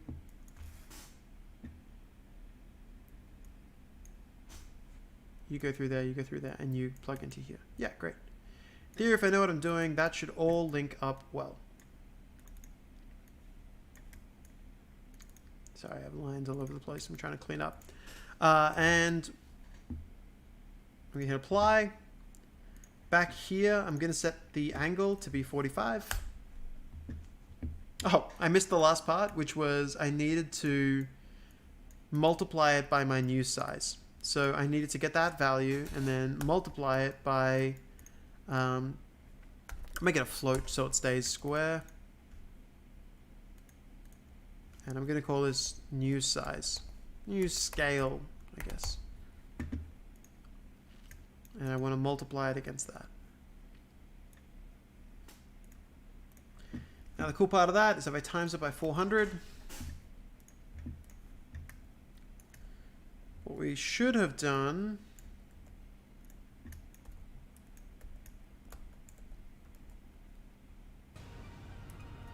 one moment. I didn't plug it in. GG. There you go. We've now shrunk it down to the size that we need it to be. And if I was to get this, I'm just going to get that asset and stick it into the middle here.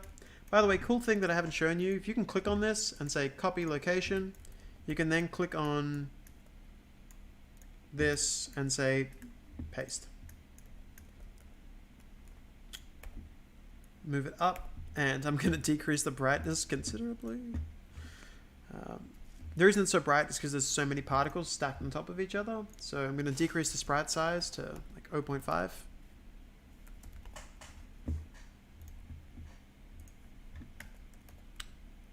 So we now have this little like cool looking Niagara system in the middle.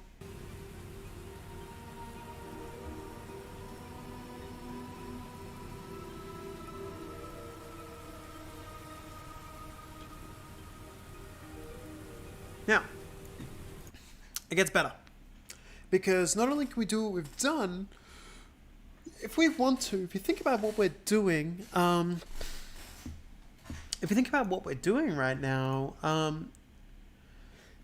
what's interesting is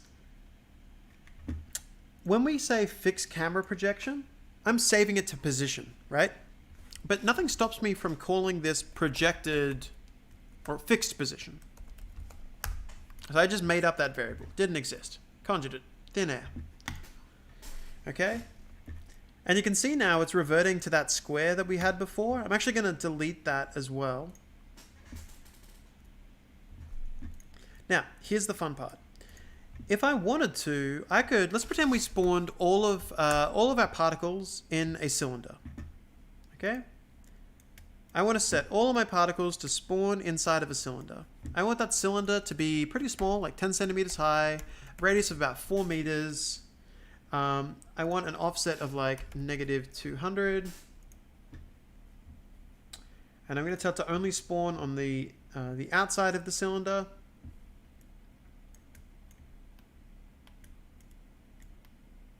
And I'm going to tell it to not include the end caps in that cylinder. Now, what I just did, if we go back to here, is I created a ring of particles. Okay, got this ring of particles. Actually, I want to make it a bit bigger so it reaches the edges of that thing. So 450. Ah, come on, folks. 475. Yeah, good enough. Let's just ship it. All right, so I've got this ring of particles. Why am I doing this? Well, what I'm doing is, imagine that we wanted the particles to start here and then travel to their position on the map. Cool thing is we can do that, right? Because we could set the position, sorry, set it to set an existing value directly. And I want to set the position value. And I want to set that to be a smooth lerp over time. Smooth lerp over time says, hey, move from this position to this position. So I want to move from wherever you currently are towards that value that we created called fixed position is what I called it. So I've created a value called fixed position that we're just moving towards. And the cool thing is if we look at that, check this out. So the particles have a set lifetime. So they're kind of reaching it, and then they're dying. They're not really having time to fully form the thing. And the great thing there is that convergence rate is determined by this value of 1. So if I increase the convergence rate, they get to where they're going way quicker. Like if I was to knock that all the way up to 5. But the fun part here is, again, this is all data, and I can't stress that enough. So because this is all data, I could tell their convergence rate. Maybe I say that, hey, for the first part of your life, you're chilling. Ain't doing nothing. And then at the end, I want you to be wherever you need to be. Okay? I'm going to set the scale here to be a scale of 5. Maybe 8. And now, the particles spawn here, and then they eventually go, nah, gotta go, and they move to their position in the world. And if I simulate this, not only do they move their position in the world, but once they get there, they move up and down to adjust to the camera. So we'll get this like grain of sand look. Wait for it, wait for it, wait for it, there. As they're moving up and down, like, because they're actually traveling to where they want to be. We're no longer setting where they should be. We're setting each particle where it wants to be, and then we're telling them to move towards that. Okay, and that, like I said, is like, I think that's a really exciting prospect, because you know we can have something like this, and you know if we wanted to go the whole hog and set the color for everything, we could scale the color, and we could scale the if we wanted to scale the color, you know, we could easily scale this to be what do you call it? Scale RGBA. I can make this a curve, and I could tell these things to, when they start off, be like super bright green, maybe. And then let's let's keep that value till about this point of your life. And then I want you to start to resume the color of whatever you should be. So you just drop it down to a scale of 1.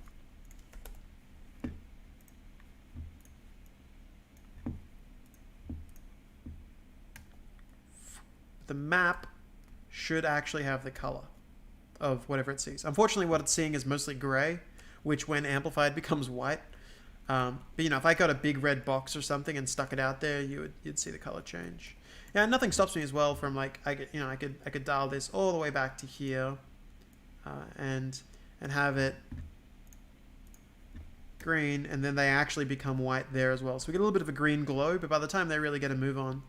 Fun part here as well that I didn't focus on is if I hit play, they're sampling their color before they reach it, right?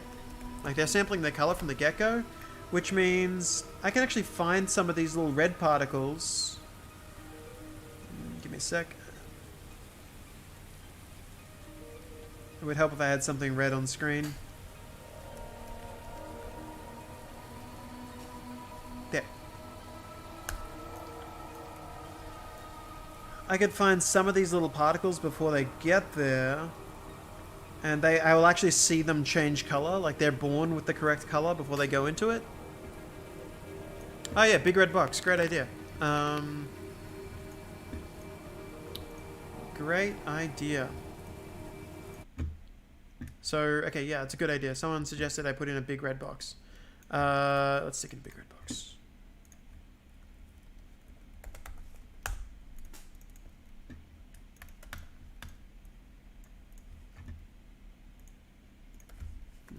Bread.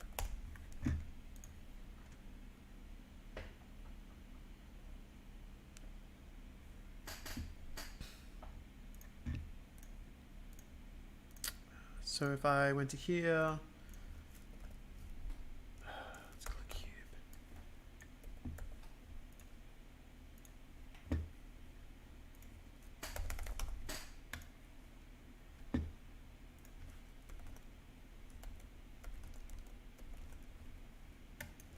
Big red box, chillin'. We preview it.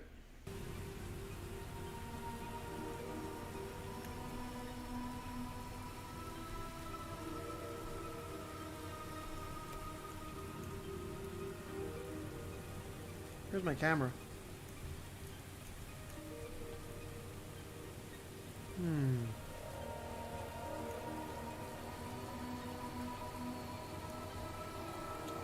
Might be scaling it by the alpha by accident.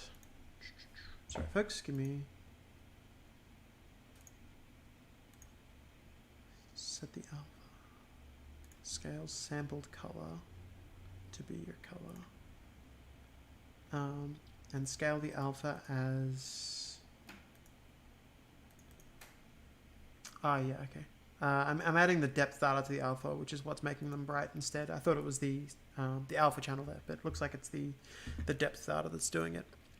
I can configure that, but it'll take me a little bit of just poking around to get the value right. I don't want to do it while I'm live on stream. So, like I said, I kind of generally wanted to have something like this going on,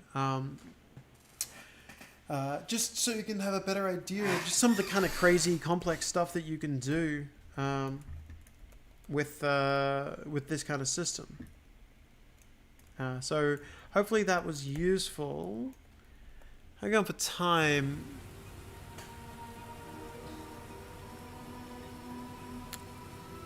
We're at 350. All right.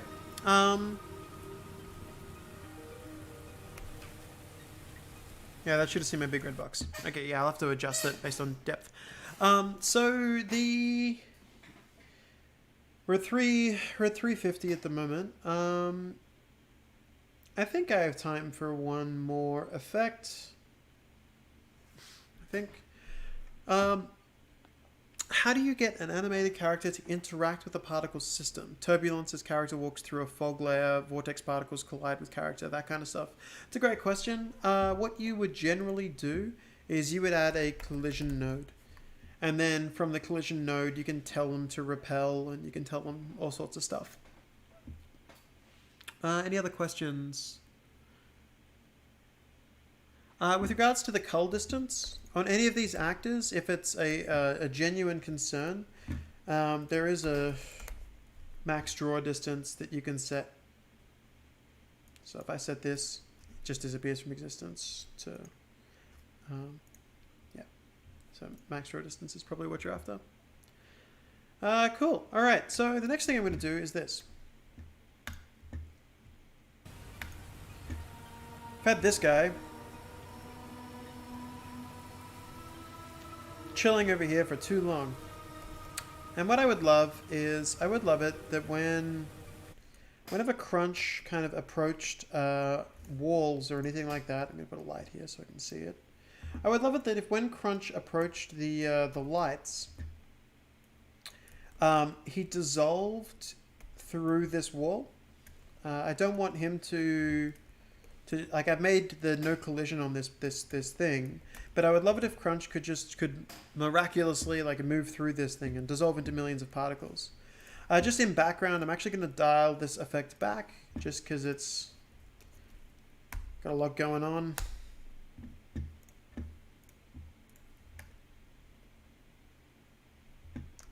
Still looks all right. Good. So we have Crunch, and I would love it if Crunch could dynamically dissolve into particles and move through this fence instead of just doing what he's doing right now. Okay? So, question is how would I accomplish something like that? Great question. So, what I would do is I'm going to go and create a new Niagara system.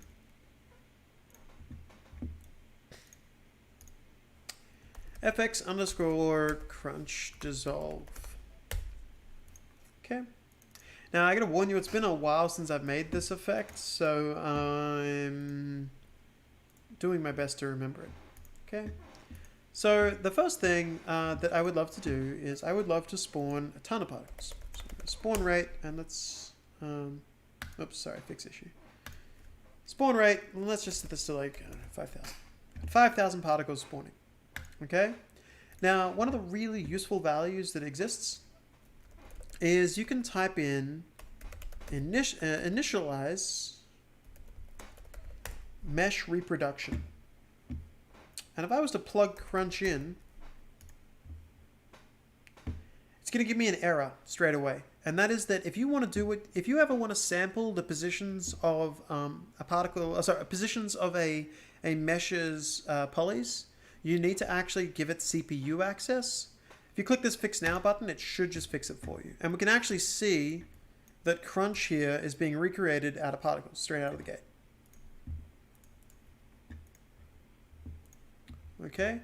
And if I was to select Crunch, a great thing you can do is if you add a Niagara component to someone, and you set initialize, sorry, you set Crunch dissolve, the mesh reproduction node is smart enough to look at the mesh that you're attached to if it doesn't currently have a reference and just set that as the reference. So we can see here that we're now just sticking particles to the outside of Crunch. Unfortunately, we're not good yet. And the reason we're not good yet is this. If I hit play, watch what happens.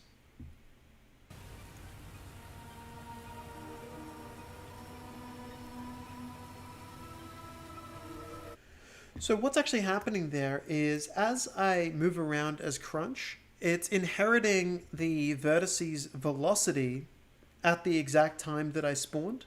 Not only is it inheriting the velocity, but it's also it's also like it's continues to spawn them. They're not sticking to my surface. Fortunately, under update, you can add update mesh reproduction. Tell it it's crunch. Now update gives me this.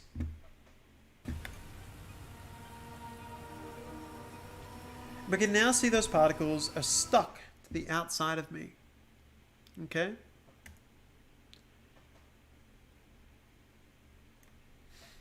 So, with this set, what I would love to do is I would love it so that these particles, I would like them to do something when I move. Okay, so like whenever I get close to a surface. So fortunately, there's some great ways for me to kind of handle that. And that is, what I can actually have is we can whip up a value. We can whip up a value that is called, let's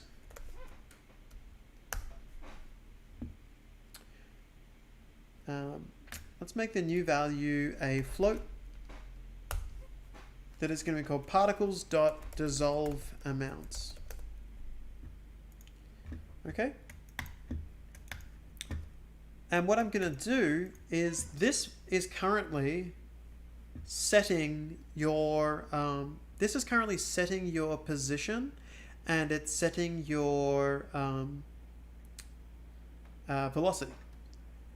If I turn this off, it will no longer set it, but it will still calculate it.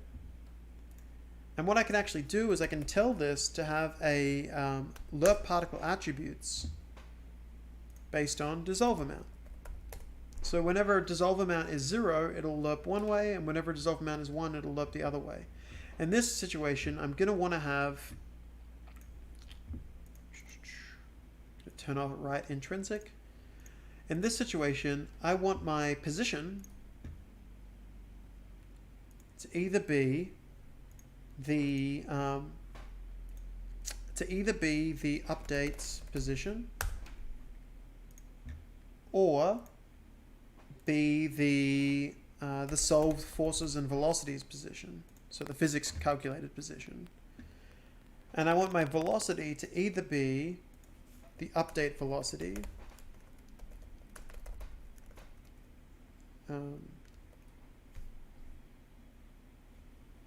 oops, sorry. There it is. The updated mesh triangle velocity. Oh, sorry, I want the top one to be mesh triangle velocity.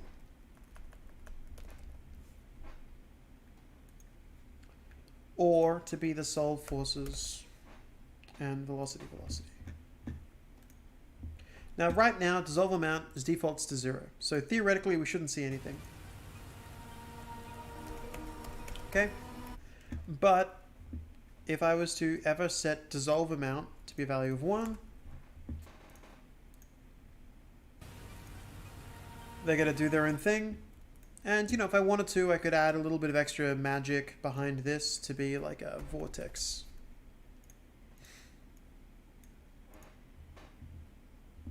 Like a vortex force. Okay? So the trick here is how do we get them to become this vortex force whenever we touch a surface?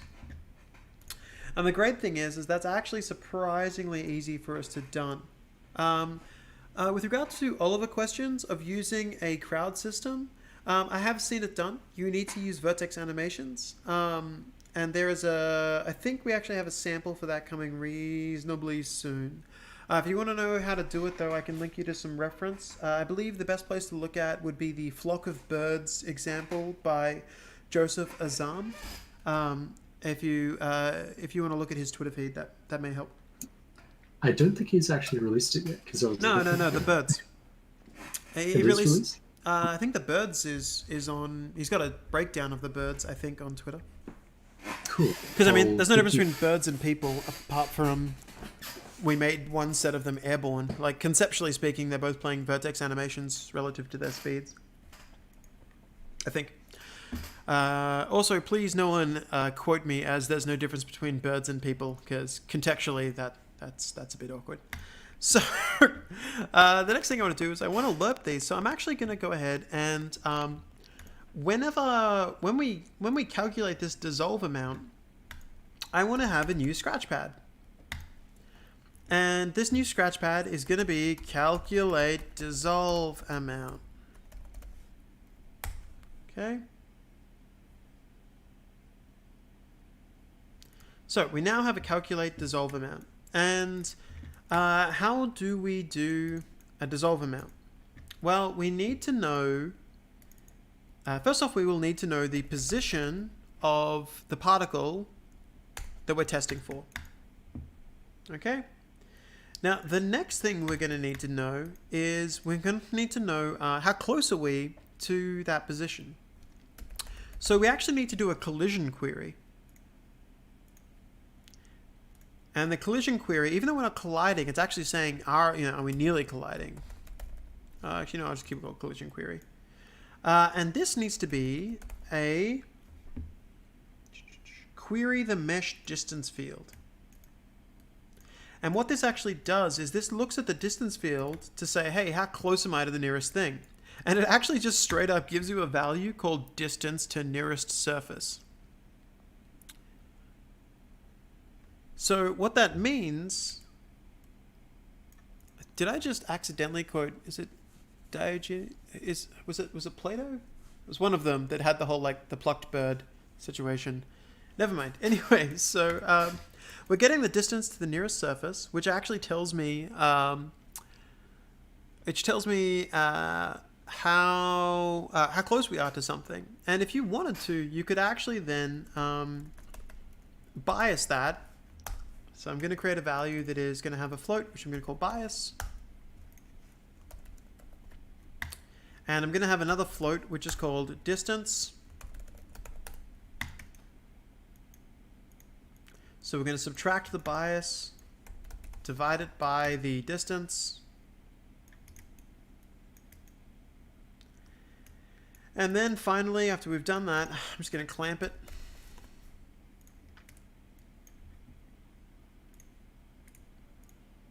Clamp it between 0 and 1. Okay. Theoretically, I may have just done this backwards, actually, but that's okay.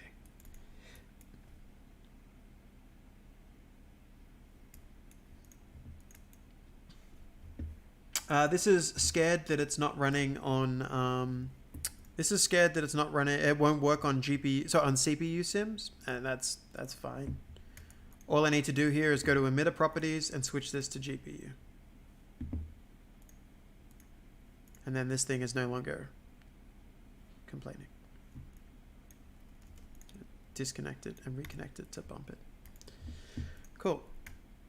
Now I did it, so now I just need to go back to here and I need to tell it that its dissolve amount is, let's say your bias is 50 and the distance is 100. I'm pretty sure this is backwards right now, but we'll see.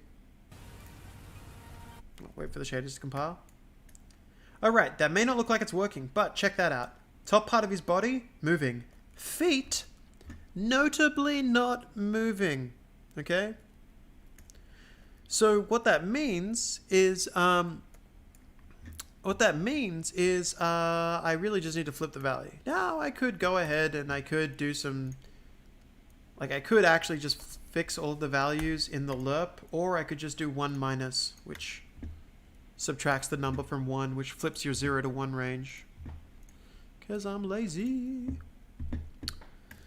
Great. So let's look what this does. Notably, only things near the ground move. And when I approach this, they dissolve, but only stuff touching it is dissolving.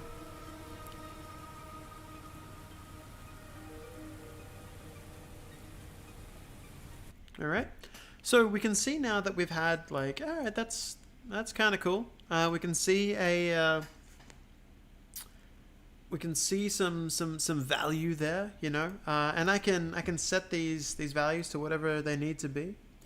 But what I would love to do next is I would love to kind of get these and actually have them replicate the character. Unfortunately, that's actually really easy, but it's mostly easy because I totally cheated on one aspect of what we're about to do. I'll be upfront with you.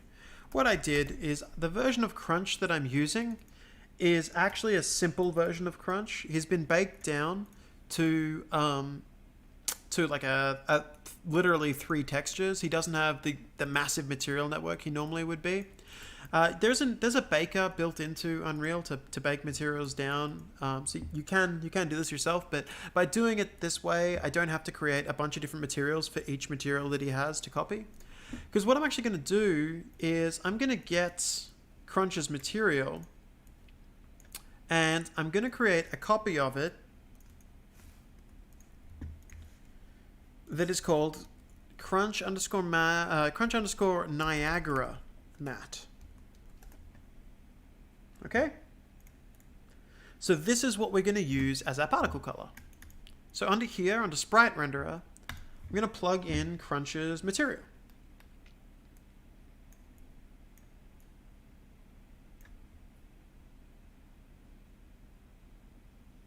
Now, this won't work, by the way, but I want you to take a second to look at why it's not working. Okay. Actually, a useful thing here that I haven't shown anyone yet is this checkbox called determinism. It's not like not a philosophical determinism, it's a programmatic one. But if you have determinism turned on, you can actually play your simulations forwards or scrub through them backwards. This is really useful for like when you're like, well, what's going on? Now, we can actually see the material is that entire Crunch material. It's not the piece of Crunch of whatever we initially sampled. Piece of Crunch. I feel like I'm selling breakfast cereal.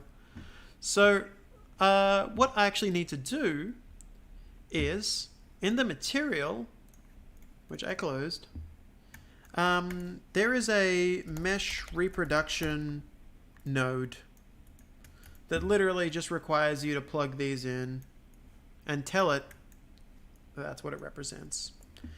Another useful thing to do here is you need to multiply your normal map against the modulate mesh normals.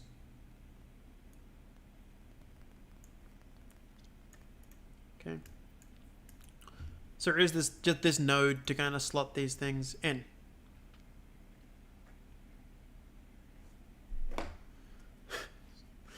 All right, so we've got this going. Now, give it just a second.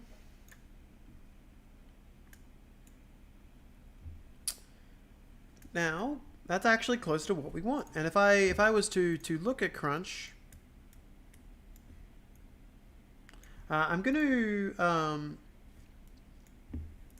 look at him here. We can actually see these are sampling the color of the bits beneath them, which is great. Because now that we're sampling the color of the bits beneath them, I need to now align them. So you're probably like, yeah, but Chris, how do we align them? Well, you literally go to here and say custom alignment, custom facing vector. The nodes that we built just do the rest. Also, I'm going to increase the spawn rate, something fierce, so we can see like all of Crunch here.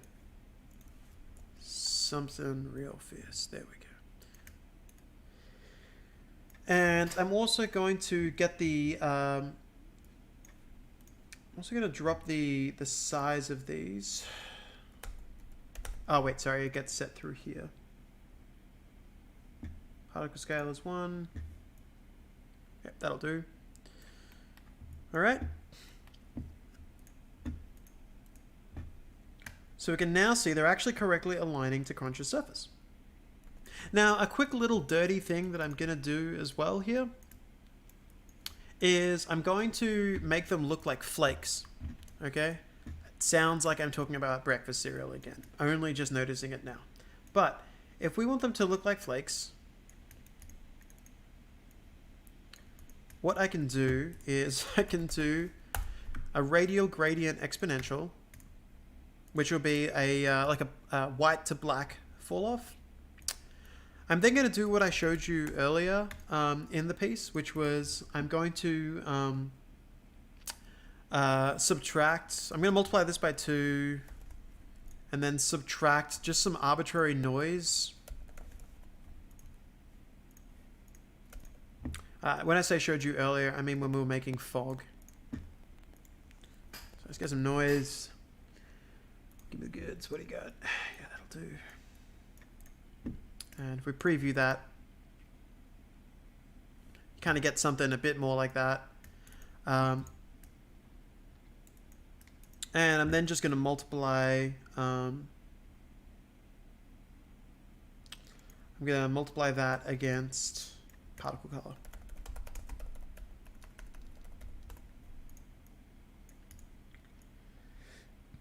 I'm going to multiply it against the alpha.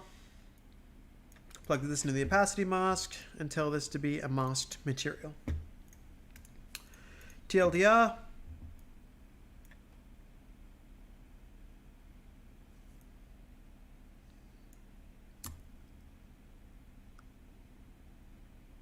I kind of want that, you know, that voice in Star Wars where it's like, stay on target.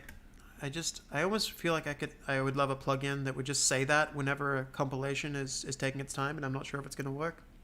All right, so you can see that we now have like a flaky outer going on here. Actually, a useful little technique that I haven't shown you that's really cheeky, but it works pretty well. So masking, like straight masking instead of translucency, is way cheaper, like way cheaper. So we use it pretty often. A really nice little effect you can do that is as nice as it is seemingly dirty is you can use a node called dither temporal AA, I think it is. Dither temporal AA. And what this does is this kind of gives you this pseudo translucency by turning the masks on and off if their values between 0 and 1.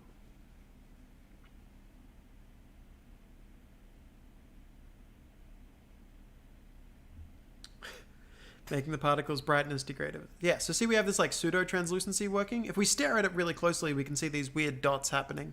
But most people don't notice that. And I'm going to do I'm also just going to set the emissive color to be the particle color as well. So we can light them up whatever color we need to.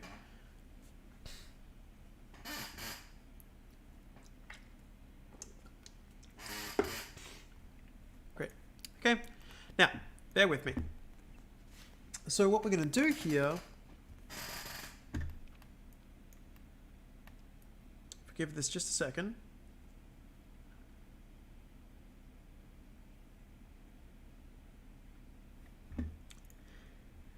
is the lerp here. I'm going to set the particle color to be a lerp between the I want these to be, I kind of feel like setting these on a curve instead of a lerp, to be honest. Yeah, that'll look a bit nicer if I do a curve. So what I'm going to do here is I'm going to get the curve. Sorry, I want to set the,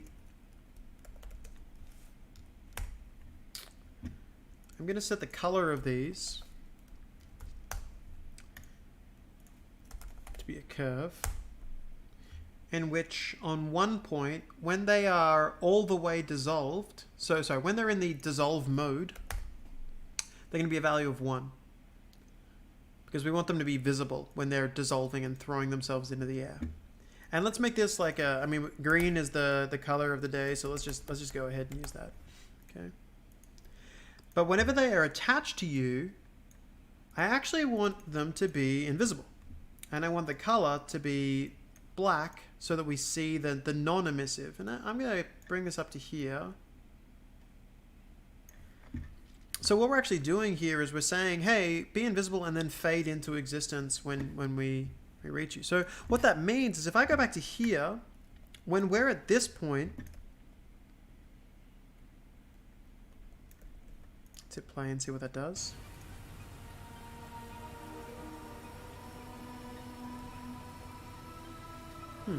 That is increasing over time. Oh, I set this to normalized age instead of distance, sorry. Sorry, not distance. Someone help me out here. What do I call it? Dissolve amount. That's the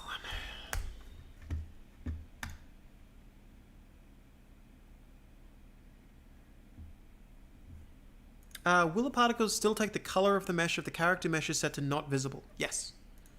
There we go. So now only the parts that are meant to be dissolving are going green.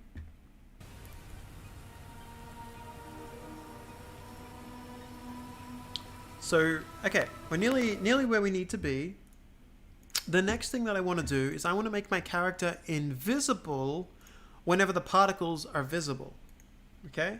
And the cool part is we can do that really easily too. You know, we can open up that original crunch material we had, wherever he may be. And we could once again do a opacity mask. And what I'm going to do is I want the exact opposite of the logic here in my dissolver mount, which is I want to find my distance to the nearest surface, and I want it to be, you know, fading out instead of fading in. So I'm literally just going to say distance to nearest surface, distance to nearest. I want to subtract. I'm just going to hard code in these numbers because I set them already.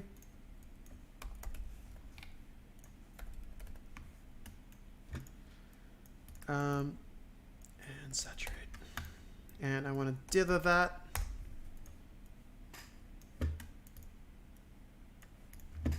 Cool. Great. So that's just the exact same math that I used before, which is why I just kind of glossed over it. Because we're also running out of time. Whew. So, give it just a second.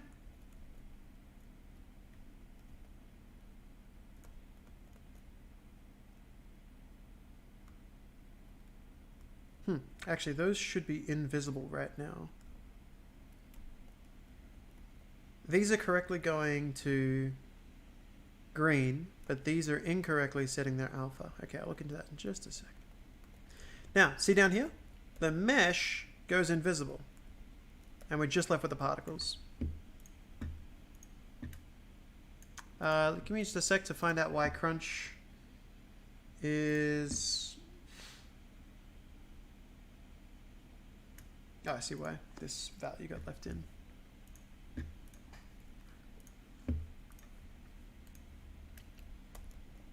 So now we only see particles down the bottom. Cool part of that.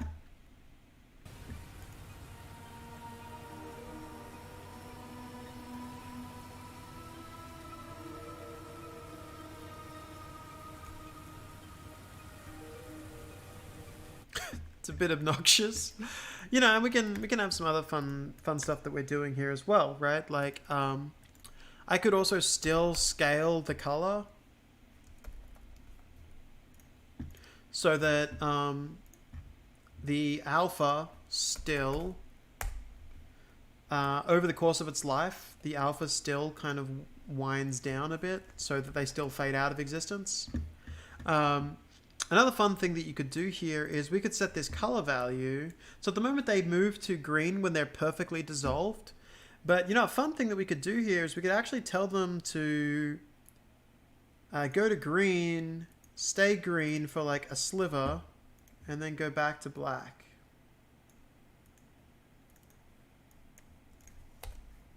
I don't know, whatever my values were before.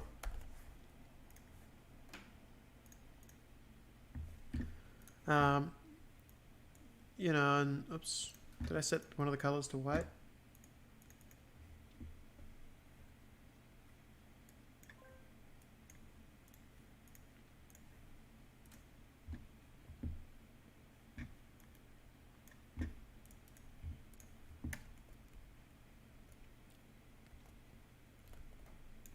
Give it a sec. Clearly plugged something in wrong.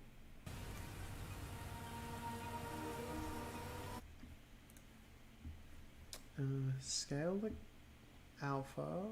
They're fading out over their life. That's correct. That's black. The dissolve amount is setting this.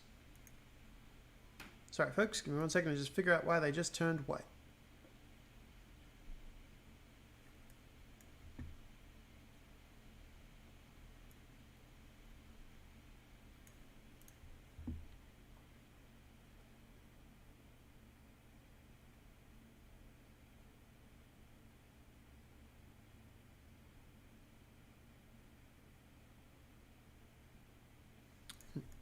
Not quite sure what's causing that one, but that's okay.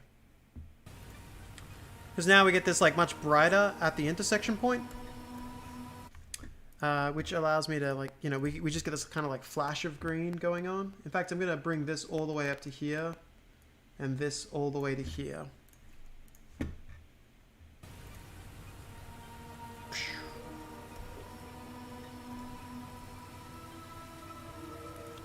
Getting some jitter there, which I think is from using velocity instead of vortex velocity instead of vortex force, because I'm setting it directly. So you know, I think if I set this to vortex force, we may have a better result. The other thing is you know, like the position in which we sample something is the collision query. I'm sampling from the I am sampling from the particle's current position, but I could be sampling from I could be sampling from their updated position instead. So let's have a quick look at what this looks like.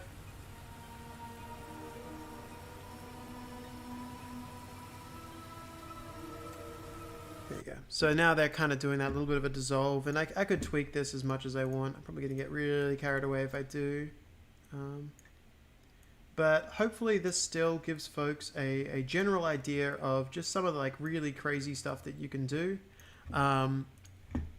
If you're just kind of thinking about some of the broader aspects of what having a particle system that's as controllable as this really means. There you go.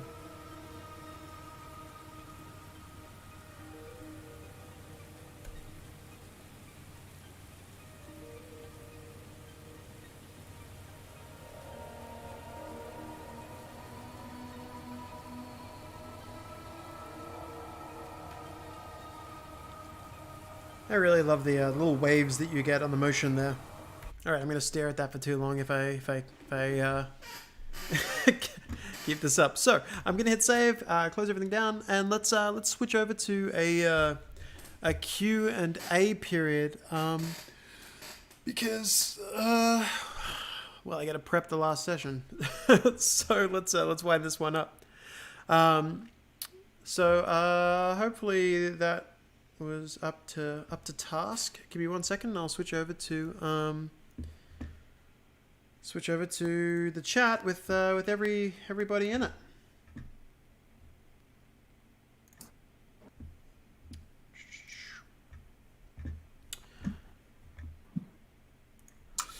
All right. So hopefully that was useful. That was the second session for visual effects. Notably, it was way smoother than the first session for VFX, so hopefully some of you that came around for the second time were not disappointed. But yeah, so that was quite a slate of effects we went through. We covered some volumetrics, we covered the basics of Niagara, we covered the cool parts of Niagara, beams, and then did a quick whistle-stop tour through Cascade, just so you had the rough idea of how those things kind of tie together. I mean, when it comes to Niagara and VFX, the one thing I just really want to stress here is that it is a totally data-driven system that's just, the quicker you can kind of escape from thinking about it as I'm setting color, but rather I'm setting a variable that sets color, the quicker you can just start thinking outside the box and just doing weird stuff. And it's cool. Okay, so coming into Q&A now, we have Tony Reed, we have Alex Stevens, and myself. Alex Stevens is an engineering evangelist for Unreal Engine, so he's the programmer side. I'm a tech artist, so I'm more of the making things pretty side, but not making the pretty things, getting the pretty things and making them prettier. I kind of sit between the art and programming just to confuse everyone, whoever asks what I do for a living. And then we have Tony Reed, who is our territory manager for Australia and New Zealand. So Tony's, this program was his brainchild, so if you have any questions whatsoever regarding the overview of this, please fire away, and we'll do our best to answer anything that may have popped up. There has been a couple of questions here, like, could you make this into the Avengers style effect? Yeah, you could totally dissolve the character like just like if you wanted to, instead of just having the enemies blink out of existence, you could easily dissolve them. Still no socks. I'm not sure if Tony's wearing his socks or not. The oh, there they are. See, the official Unreal Engine socks. Can you put in an application in as a primary collaborator, but also be in another application as a secondary collaborator?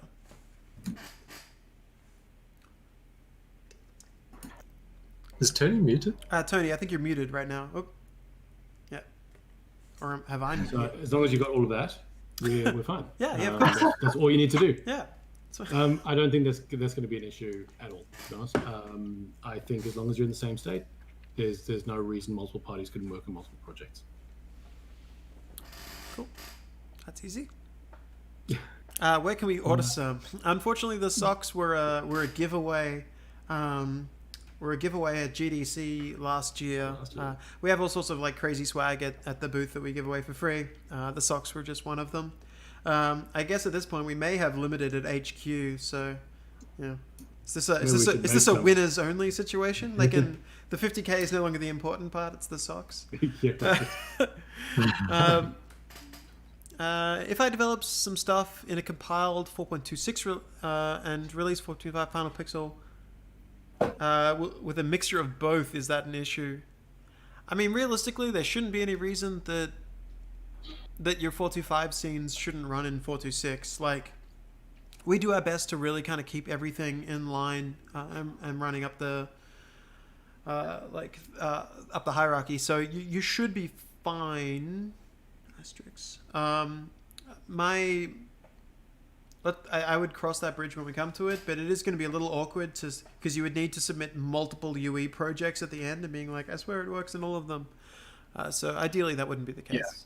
I would also put in the caveat that if you migrate your one and only copy of your project to 4.26, you can't go backwards to 4.25. Yeah, it is a one-way street. Beware. Yeah, it is a one-way street. Good point. I want the keyboard material cheat sheet swag. That was boss. That was pretty great. It was. I think I have a couple of them that ended up in storage. I've got none left. So I think I have during the 10. pandemic, I don't know what's happened with like half of the swag that I had lying around the house, because during the pandemic I've moved house twice because I'm a fool. Hides. What else have we got should be here? fine. So storyboards. Whatever you think's gonna sell the idea, really. Like sometimes you may need something that is more comprehensive, but like it really depends on the idea. Like it's really gonna be whatever you think is gonna get all over the line with the screen agency, I guess.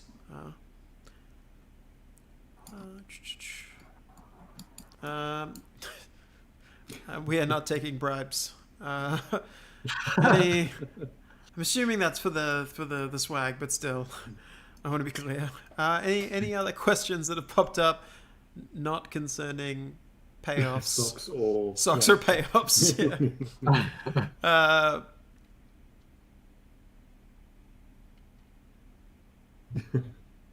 Okay, it looks like we're good. This is the world's easiest Q&A. I know it was a smaller session than normal, but that's okay.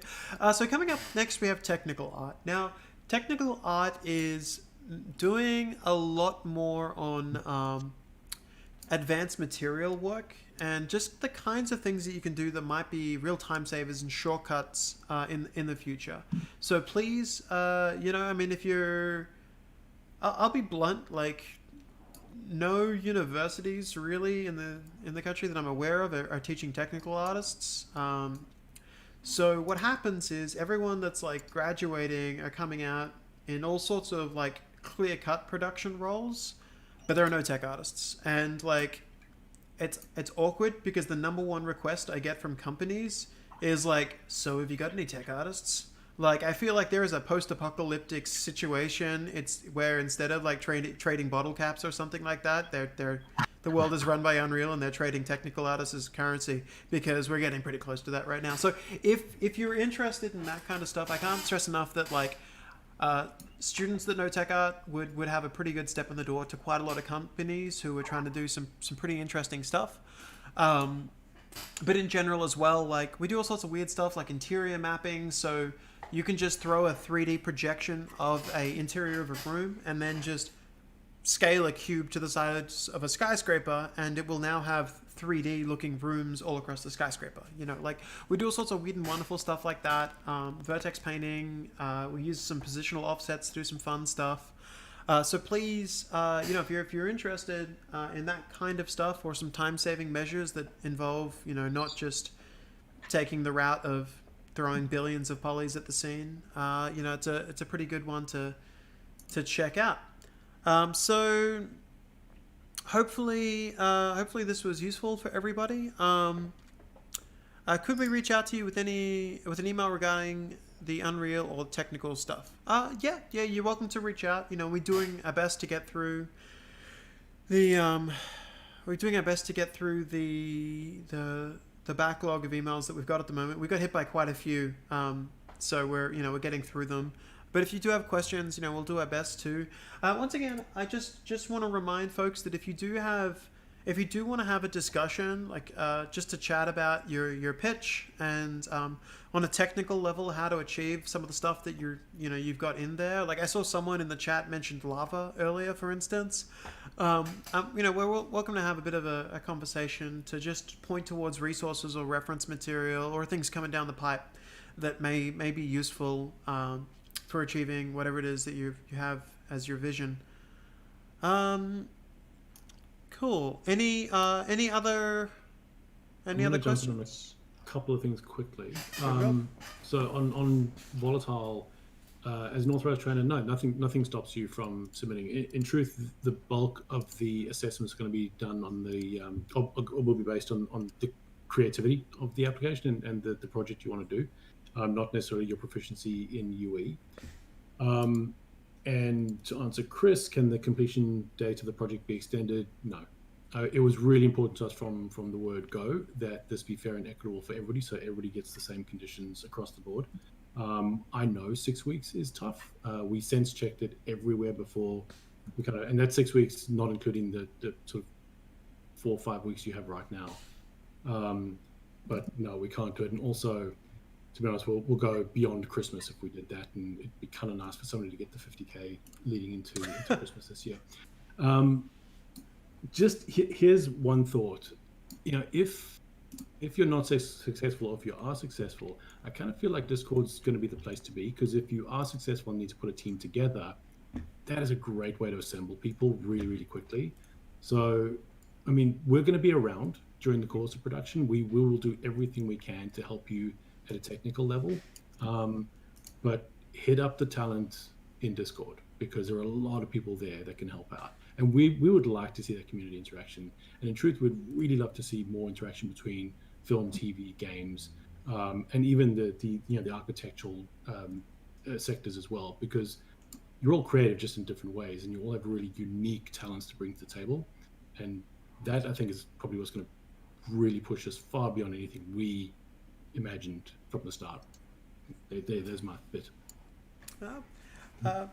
Yeah, I mean, 100% agree.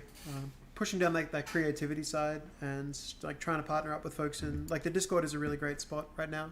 It's a community run thing, but it is pretty lovely to see a lot of the feedback that's going on there. Also, we've had folks that have just generally been posting images of their attempts of various scenes. Attempts makes it sound bad. Their early trial runs of things and scenes, and we're trying to give technical feedback to folks as well, like, hey, turn this option on, or use this, or set this setting to this, blah blah blah. That's really useful for folks. What if we can't find the people that we need to pull off the project in our state?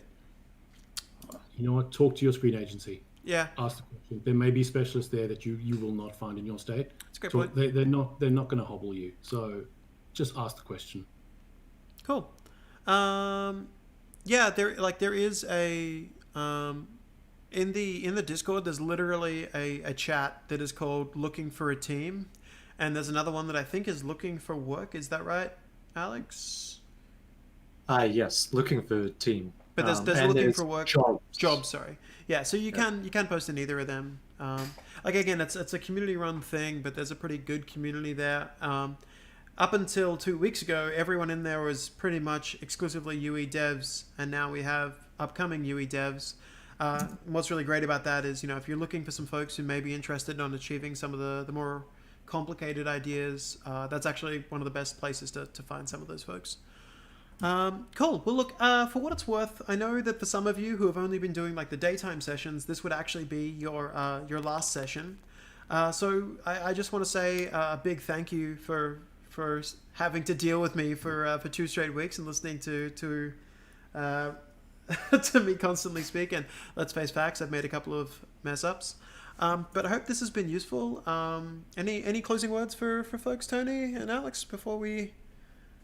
Yeah, actually, and again, to all the people who, for whom this was the last one, Chris and Alex have worked extraordinarily hard putting this together, and they've been very, very long days. So, from my part and the side of the Unreal business that I work on, massive thanks to my team for making this all happen. Because, yeah, you've exceeded every possible expectation. Glad to hear it. All right, well, I guess we'll tap out.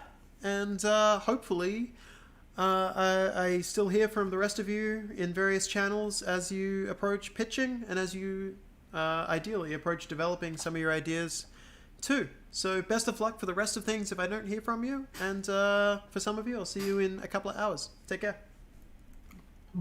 Thanks, folks. Bye.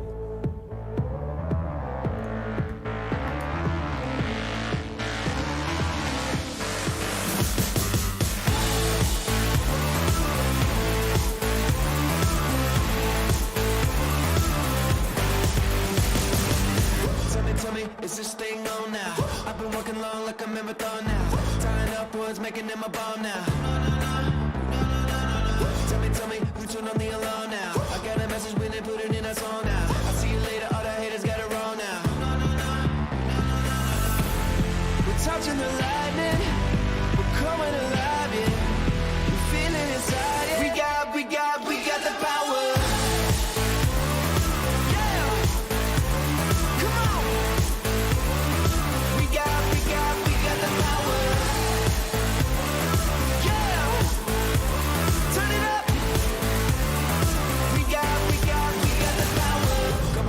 Is everybody with me? It's time to get together, no more enemies. Throw your hands up, can you feel the energy? Yeah, come on, can you finally hear what this means? 20-something years been chasing down this street, running like a wild man, going since 15. Yeah, we're touching the lightning, we're coming alive, yeah. We feel it inside, yeah. We got the power.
We got the power.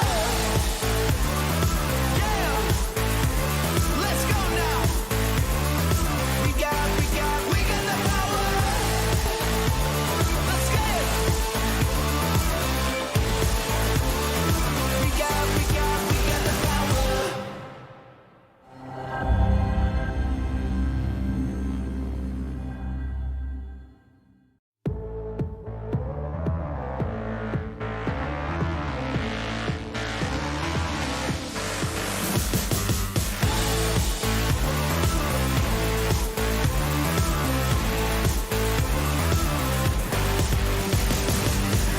Tell me, is this thing on now?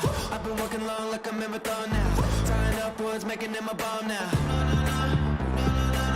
Tell me, tell me who turned on the alarm now. I got a message when they put it in a song now. I'll see you later, all the haters got it wrong now.